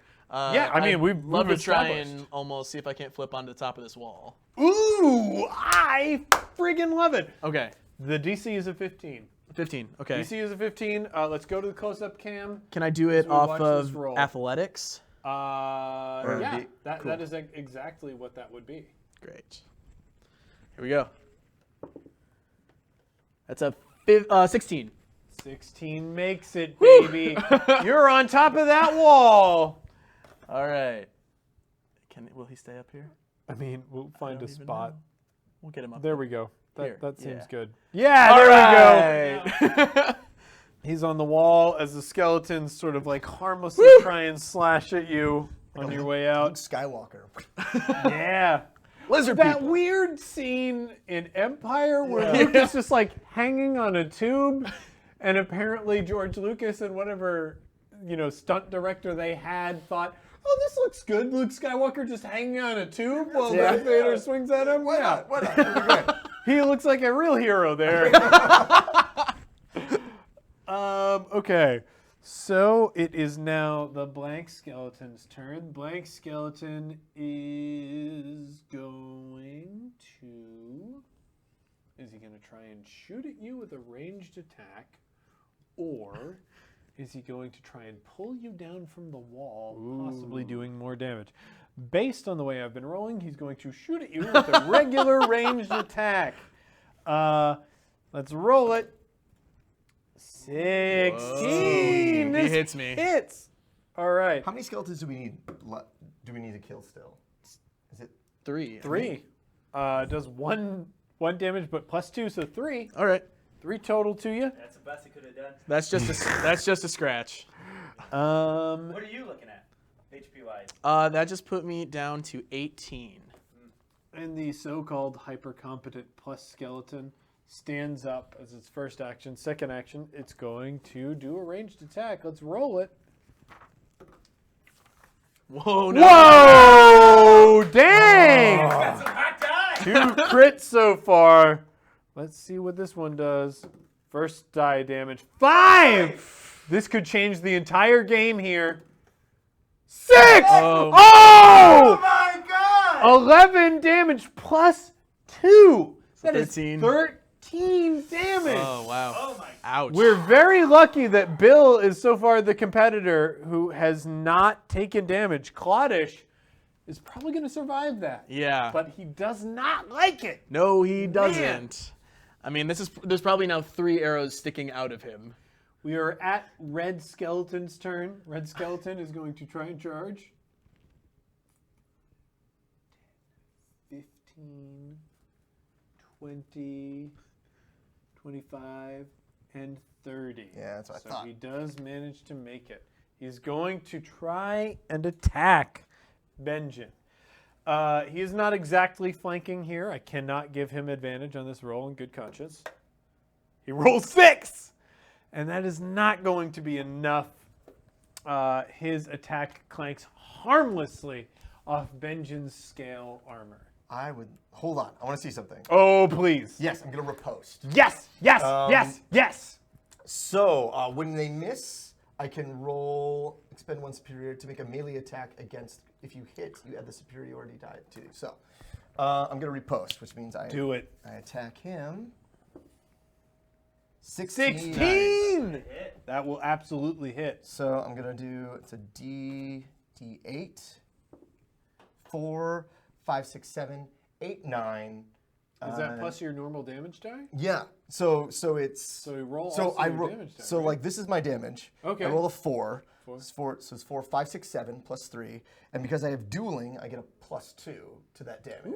Ooh. So that's Spicy. 7, 8, 9, and then because it's a riposte, I get Add that superiority die. 5 more. Wow! Pat will remember that. I am taking notes. I imagine this is you being a little So- frustrated that I just saved your life. was it 5? So it was 4, 5, 6, 7, 8, 9, 10, 11, 12, 13, 14 damage. Buddy, you take it out! Nice. The skeleton is down. You are at 8 skeletons right now. Comes rushing up. I hear him coming behind me. I'm facing off against this one, and I just turn my sword around and through and back.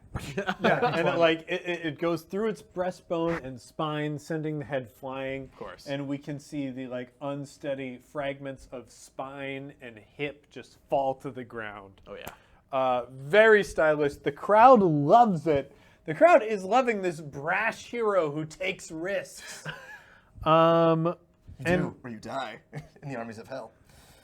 And in the Battle Dome. Dungeon Dome. My apologies. Dungeon Dome. Trademark. TM. And we come to the purple skeleton. Purple skeleton's gonna roll his attack. This has historically been the most competent skeleton in the arena.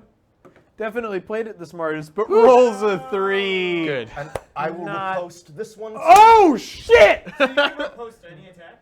I can, as long as I have superiority die, I can riposte. Oh, awesome. Wow. Like I can use any of the 3 things that I have: the parry, riposte, and disarming attack of the 3 I have. For those of us who are old holdovers from 3.5, the fighter being this good is fucking incredible. Yeah. Such a fun class to play now.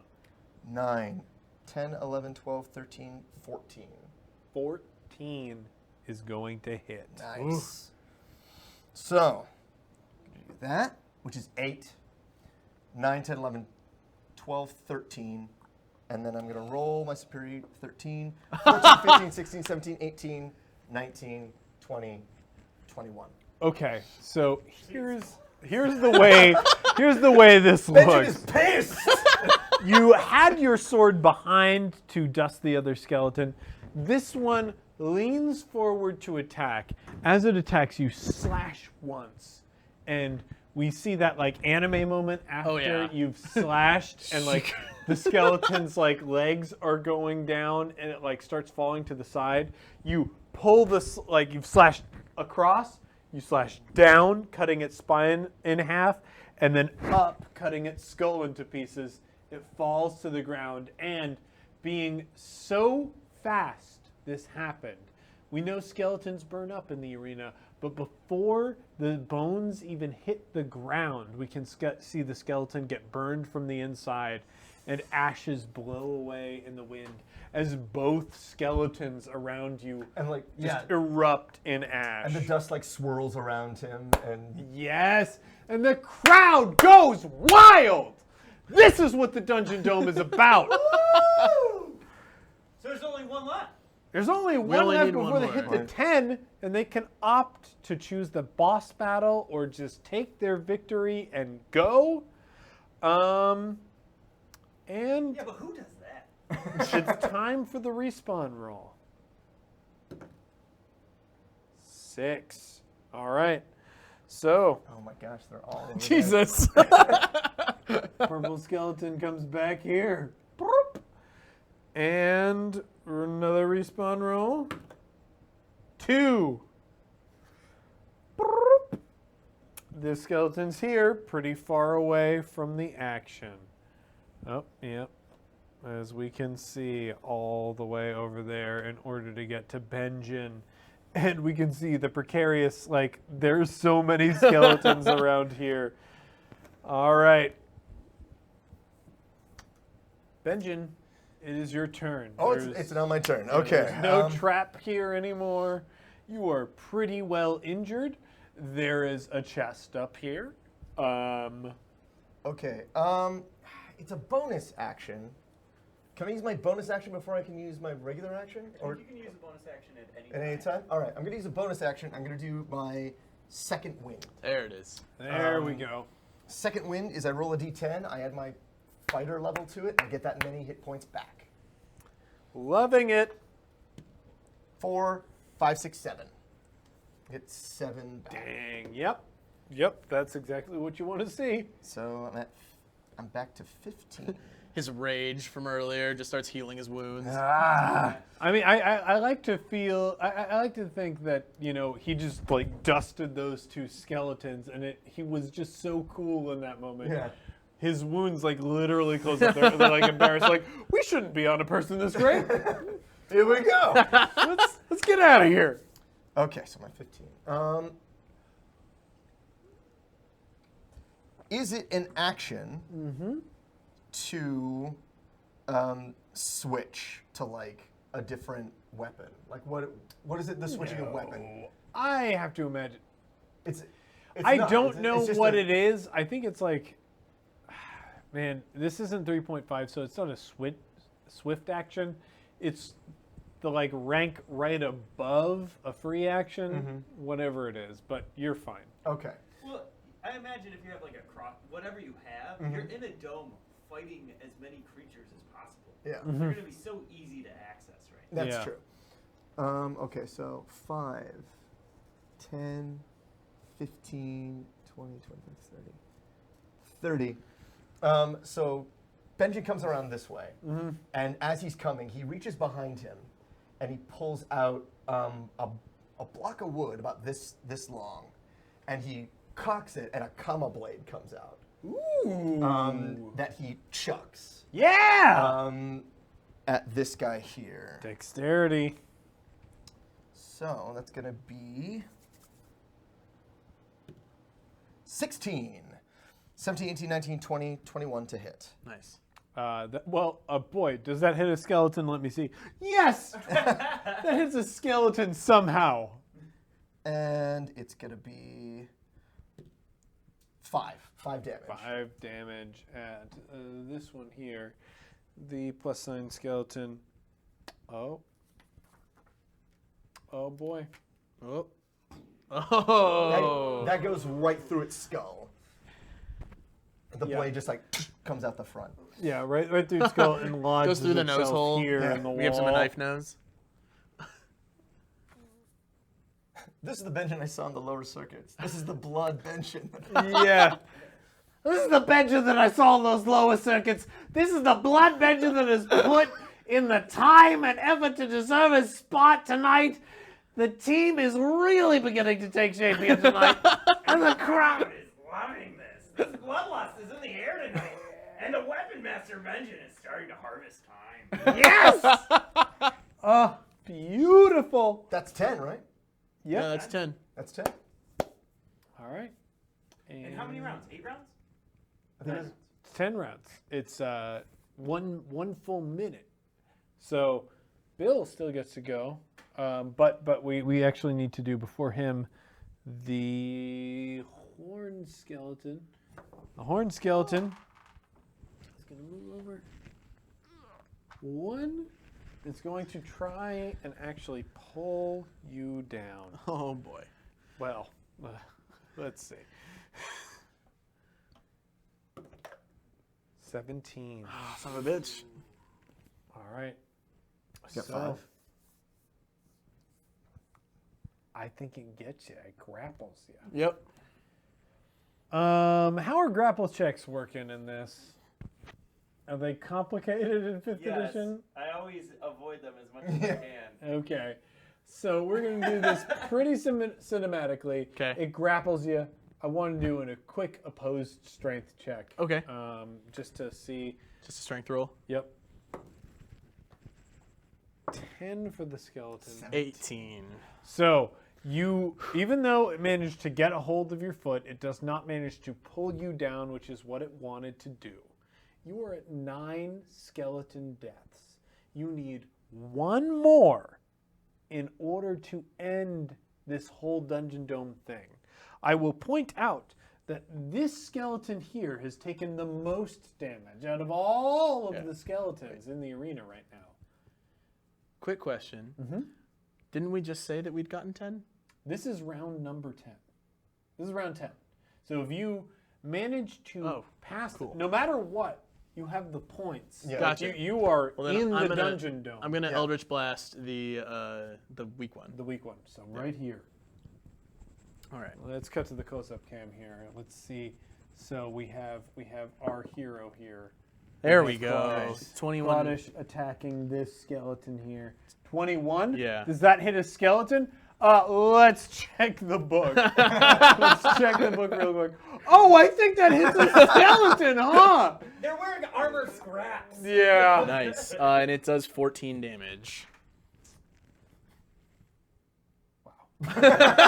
At the moment Crater. to determine whether the attack that Claudish just did allows them to qualify for the boss fight, which will enable them to move on to whatever championship match they desire. Oh.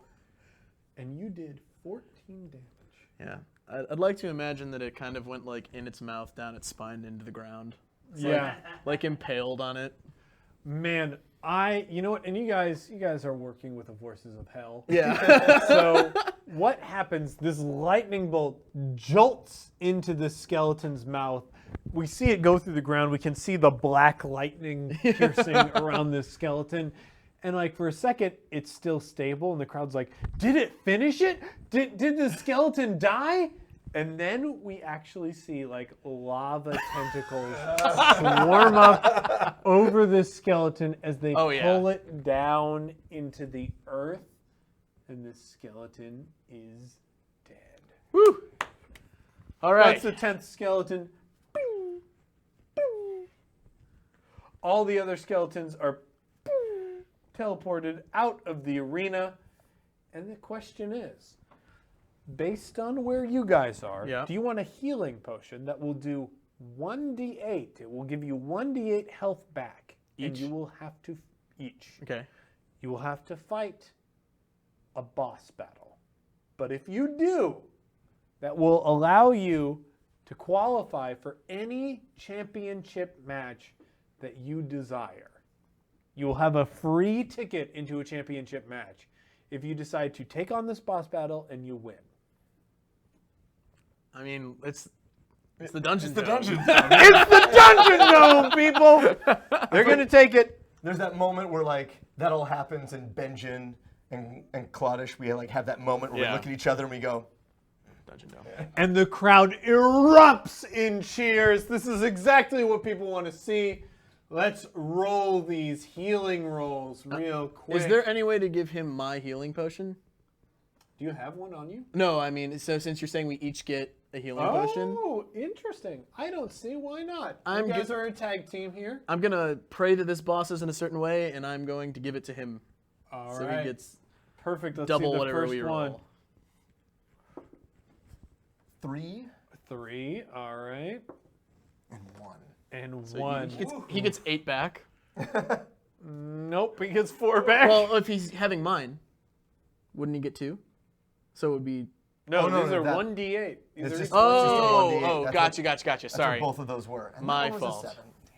All right. Oh You, boy, 15, that was 16, pretty 17, bad, 18. fellas. Yeah, it was bad. We're okay. Yeah, I mean, this arena is full of treasure chests still. Yes. They are, at no loss for treasure chests as they move into All right. this boss I fight. just need to stay the hell away from this thing. And yeah, that's a good strategy. Let's roll the spawn roll for the boss. 2. 2. Thank God. 1, 2. All right. The boss appears, and for the people at home, this is a Minotaur skeleton, as we can see. Good. A No bow. brutal combatant, very, very dangerous for folks who are at 3rd level, but you do have the advantage of time and strategy. Yep. This hulking skeleton appears in the arena, and we are going to redo initiative rolls. 'Kay. So Go ahead. let's watch the Minotaur Skeletons initiative. It rolls a 12. Its dexterity is 0, so it is going to be at 12. 13. Thank God. I'm at 12. Oh boy, but does it have hit points? And it does. Oh my gosh. All right, so for our competitors, Claudish, Yeah. what are your What are your initiative roll? Mine was 13. 13. Okay, so you managed to best the boss. And Benjen, Mine was 12. 12. Okay, so you tie, and I am going to say tie goes to real humans. Hey. Hey. So, He's a friend from work. but yes. Oh my gosh, he is a friend from He work. is a friend of mine. This is the Minotaur skeleton. that's that where he we wins. Hang out with. And just so we know, going in, Benjen, what are your hit points? My hit points are 19. 19. And Claudius, what are your hit points? 5. 5. Are you gonna tell us the monsters? The monster's hit points are 67. We can do this. We can do it.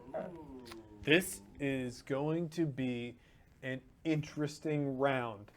First up is going to be Claudish. Great. I am. Am I able to get up here? You're going to need a skill roll to do it. Great. 'cause you're like jumping up. But I'll yeah. do that. Can I athletics again? Yep. Great. That's gonna be a 15. 15 will absolutely do it. You Great. managed to climb up to the top there. Now, can I roll a survival to see if I know what this potion is? Is that potion? A survival. Interesting. All right, audience, I'm going to put this in your hands. Do you think a survival roll is good enough to know what a potion does? I also have investigation. Investigation, I think, might be more appropriate. Okay, so let's do actually, Let's just investigation. roll this investigation. Sorry, audience. Sorry, audience. I've got no idea. But- It's a 5. But like Team Rocksled, fuck you. So yeah, there's just an orange potion up there with you. Do you drink it? I Or can't. do you let it be? I feel like I can't risk it because of the 5 health. He's not gonna risk Pocket it. though. He is no small Benjamin. Say what you want about him, but he's not small Benjamin. That's a good point. He is an arcane adept. He should know potions. Could he get an advantage to that? Do you have an arcane? I didn't choose to take it when I was building He the didn't character. choose the skill, so he doesn't get the advantage. Yeah. You know, the chat is saying drink, so Oh wow! screw it. Okay, he's gonna listen to the chat. Drink, Guys, drink, drink, drink, please. So you listen. I'm going to listen to chat. I'm going to listen to chat. All right, the potion is gone. As Claudish moves over to the potion, he holds it up to the crowd. He shows it off to the crowd. They are wildly chanting, "Drink!" Oh, God. Drink. You knock it back. You feel a warm liquid Oh, slide oh no. down your throat, And fire. and you feel that your belly is full of fire Of course I do. to unleash on an opponent in range. Oh, no. You have fire breath. I have fire breath. You have All right. fire breath! Oh, God. There is a 20-foot range on this, but should you get in range of your opponent, you will be able to shoot fire breath at it. Nice. That's Good. going to move out in a cone. I'm not going to get that close. It is not a selective cone, It's a last minute thing, Great. right? but to entice you, it Yes. is 3d6 damage. Good to know. So, a heavy hit potentially from our friend Claudish. All right, Claudish. So you did one move up, And the action was the potion. the action was the potion. So we are going to move on to our next competitor, and that is going to be Benjin. Benjin. All right. Okay. From here, I want to make a perception because I've learned my lesson on this chest. 10 plus 4, 14 to see if it is trapped. Okay, so you're doing a perception check here. All right. This comes down to an evens or odds roll. Let's see. Odds. Odds. Odds was good last time. Odds is good. This is a good one. This chest is not trapped at all. Nice. Then I will 5, 10, and open it. Open it. All right, audience. Name an object, and that object is in this chest. Oh, the It's anticipation. going I'm to really end excited. up being good. I feel like that floppy hat only fits on one horn. Uh, So it's like kind of. Or it only fits because you have the broken horn. I really hope it's another hat. Baby Beholder! Oh, he got it! He got it! There is a baby beholder in there. Baby beholder. It fits in the palm of your hand, but it has a gigantic disco ball of lights that it can send off. So, You can throw it like a grenade. It'll be a dexterity check, but it is going to do a baby version of every eye ray attack from the beholder. wow. So I will actually open up the book, I will look at the beholder, and we will roll for each eye beam, keeping in mind that it's a baby, so it's probably going to be minus like 5 to its attack. But that's probably, like, one of those is probably going to hit. Yeah, I'm for sure. That's a turn. Look at this thing. Look at the Minotaur and go. Okay. Yeah, I think you got a good line I of got sight a line on of it. sight. Can I? Is that far enough? Can I throw that? 5, 10, 15, 20, 25, 30. 30, I think is max usually for throw. I mean, I have a. Do we know what max for throw is? It's usually like a dagger is usually about 30. Yeah, exactly. And then disadvantage, like you did 30-60, right? Yeah. So 30 you'd be able to throw normally. And then 60 60 you is get up to disadvantage. Disadvantage. Okay. That's how. Yeah. Baby beholder is it. So let me see here. 5, 10, 15, 20, 25, 30, 35, 40, 45. So I throw So it you at throw it disadvantage. at disadvantage. I'm so gonna you wait. get to decide. The thing's got to come to me. So, Yeah. Yeah. And I've So got some I'm gonna shots to wait. take. Is there anything else I can do while I'm sitting here? Oh, yes, there is something I can do. Ooh, Yeah. what is it? So Benjamin reaches into another one of his pouches, and he takes the whole pouch, and it's a cylinder, it's like a scroll case, and he unscrews it. He puts the little baby beholder like on his shoulder, and he throws out caltrops. Ooh, okay. Where are you throwing them? I'm gonna put them like in like this immediate area, All right, there are caltrops. and so that's I can still move, right? Because I only move, and it's 5, 10, 15, 20, 25, 30, All right, so you are thoroughly out of range. and of- it's over here. Yeah. I think it's going to move forward straight. It's a minotaur. It's a skeleton. So that's 5, 10, 15. And it's going to make its skill roll. Doesn't have a great dex. 10 is enough to step over this. The skeleton can walk, guys.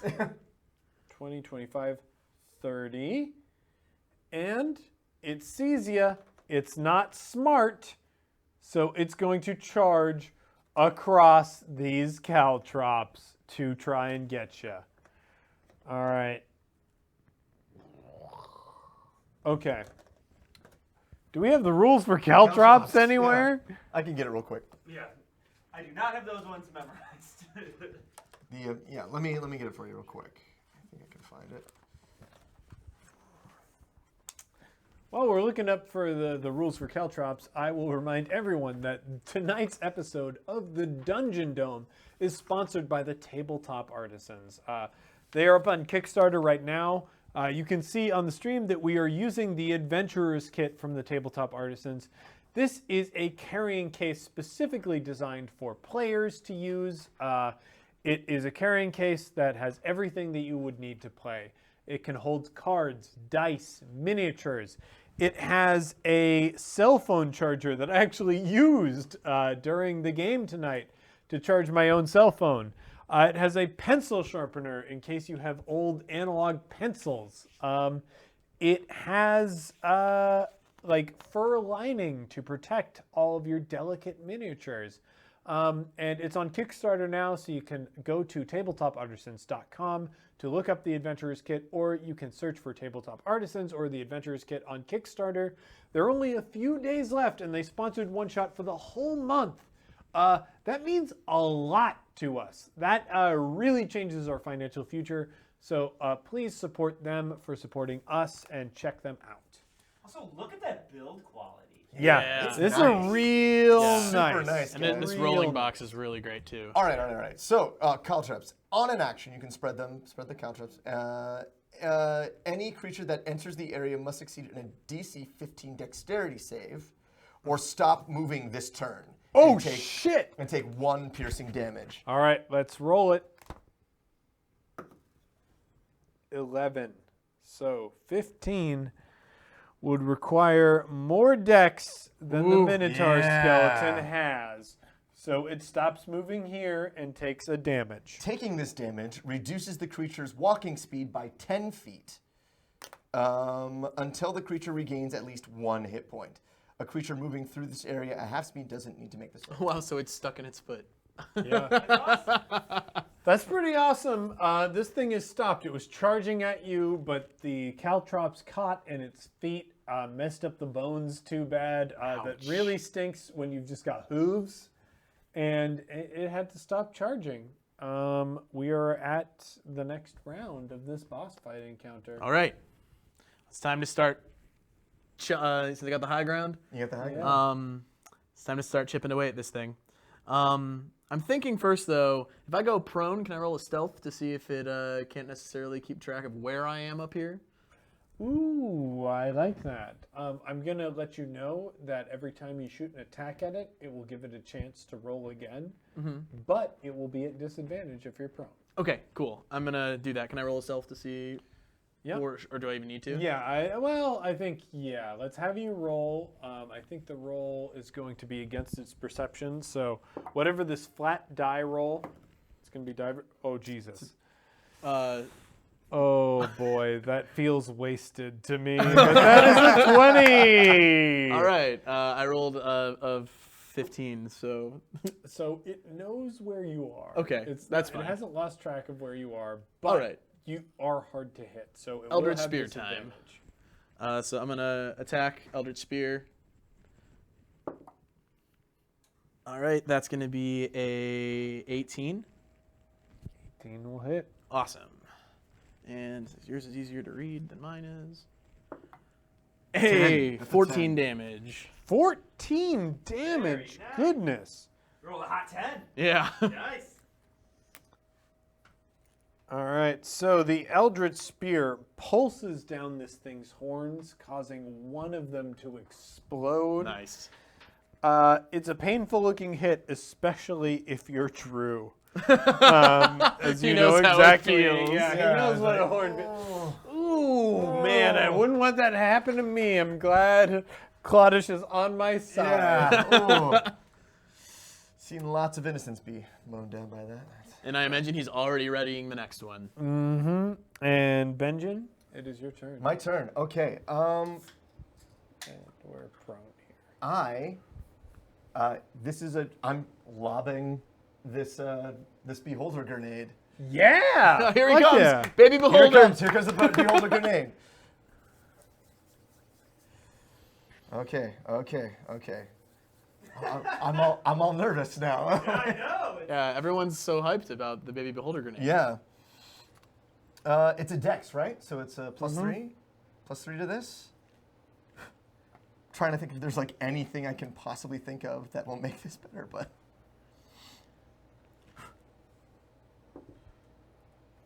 12, 13, 14, 15. 15 against this creature's AC. Will hit. Okay. yeah! Nice. Here we go. Let's see what happens with our baby beholder So grenade. we have, boy, We need to get some. we of got these. 10 eye rays. It's like a, all right. I'm gonna roll this. I imagine you actually kiss its lips. Kiss its lips. Don't fail me now. Do you name it before you throw it? Yeah, totally name it. Oh yeah, what's its name? This is Geraldine. Geraldine the Beholder. Yep. Sure to come back in the Dungeon Dome. All right, so Hopefully not DC Geraldine's mom. 16 Wisdom save. First up as the Charm Ray fires at it. Wow. Oh boy, Yeah. 19. This thing saves and is also a skeleton, so that wouldn't even Yeah. happen. So Paralyzing Ray rolls a 10, DC 16 Constitution. Oh, but this is a baby beholder, so we're going to subtract 4. 12 Constitution. Can 12 Constitution from this undead monster? Yes. Okay. So Nice. it does have 12. Okay. And I gotta mark the page again. Here, let's cut back to the long shot because I'm gonna be hopping back and forth between these. Come on, Okay, baby so- beholder. Come Par- on, Geraldine. Come on, So this is Geraldine. a fear ray. It's going to be a DC 16 wisdom. I can't imagine. Let's roll again at the close-up cam. 19. It makes it. Wow. Now we are at a slowing ray. I'm all for slowing Ray. There we go. There we Rolls go. a 1. This creature is definitely slowed. Now the enervation ray. This could change The the game. Come whole on. Come on, game, Geraldine. yeah. What does it do? All right, enervation ray. Target must succeed DC 16 Constitution saving throw. What happened? 19. Wow. It makes it half damage though on a succeeded save, so it's going to take 8d4 damage right Oh, now. 8d4. I thought you said 84. that- 8d4. Yeah, 8d4. We're getting some d4s out. Dude, I'm gonna get a bunch of d4s. and just Let's roll get them. all the d4s. D4s. That beholder grenade, very D4. valuable. Are there more dying here? Oh, here's one. I mean, there are, but like, We it's got it. probably gonna be too much trouble. 5, 6. Oh, 8. There's another one in here. 7 and And- 8. Okay. 8. 1, 2, 3, 4, 5, 6. Yep, that's 8. 2, 4, 6, 8, 10, 12,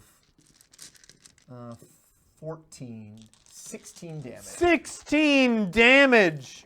Oh man, what a brutal Could have been amount. better, but it could have been worse. Yeah, it's true. Wait, were all of those twos? All of them were 2s. Are you serious? All of them except a 3 and a 1.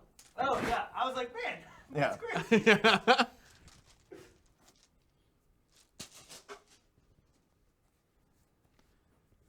There seems to be some confusion as to what enervation is.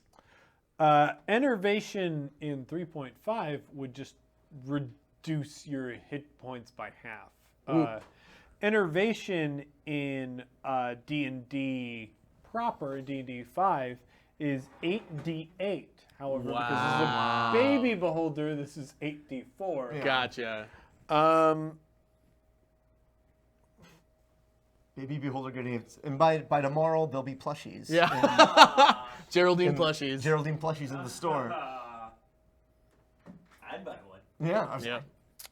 Okay, that is a massive hit. All right.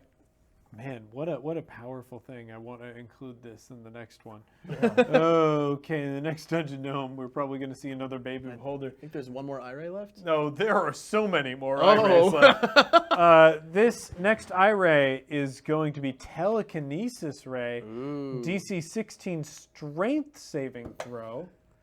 Oh, yeah! That definitely takes a hit. Or, yeah, if target definitely weighs less than 300 pounds, 30 feet back. So it is going to be flung Wow. into The wall. the wall here. It's going to take a hit of 1d6 for that. 3 damage coming at it. All right, next we have, well, sleep. Skeletons are immune to sleep. So we move on to ray number 8, the Petrification Ray. Oh. This game changer. could be a Game huge changer. game changer here. So, DC 16 Dexterity. 6! Oh, I can guarantee you a skeleton does not have a +10. It turns to stone Yes! and is defeated with that single attack. Right. And that's the game, ladies game. and Beat the gentlemen. boss. Woo! Before you, you have your newest full competitors in the Dungeon Dome. For nothing! Claudish and Benjen are full competitors in the Dungeon Dome. Rock on, man. Made it. Rock on. Well, as long as they fight for Queen Felicia, it will all be worth it. Wait, Queen Felicia, isn't she the one who, we hate her? Yeah, we're gonna kill them all. What is this?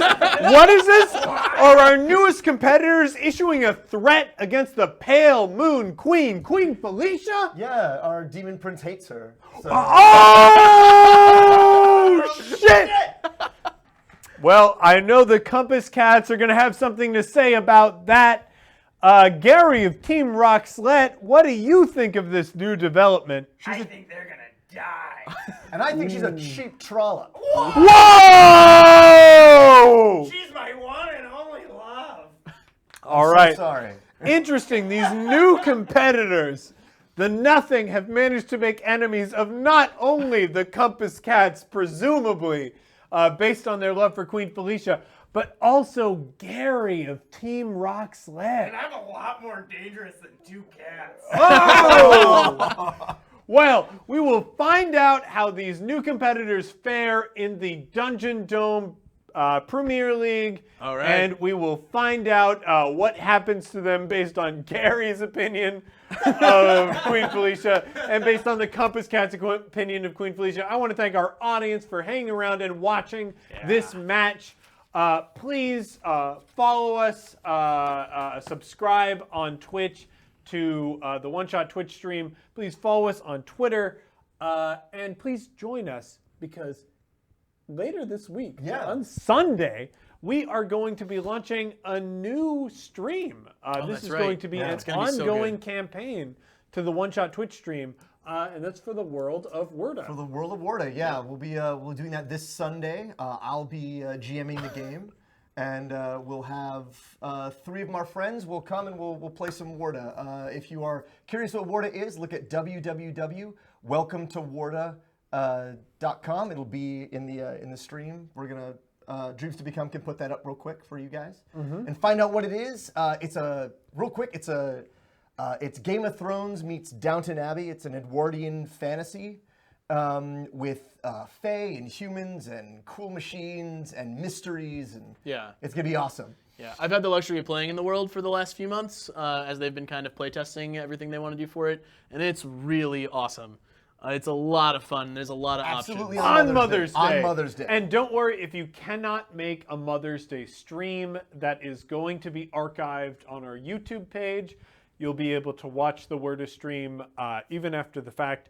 But if you can make it, please be there for Worda. This is going to be an ongoing event on our Twitch stream. We will have new Worda events following that. But please join us for the first one. We would love to see your support for that. I'm so happy that I could have Drew and Bill on this stream. Thank you. This has been Thank a you guys blast. for So being much fun. competitors An in the Eldritch Dungeon Dome. blast. Yeah. And thank you guys so much for hanging out with us in the stream, for watching, and see you next time, heroes. Bye, guys. Thank you.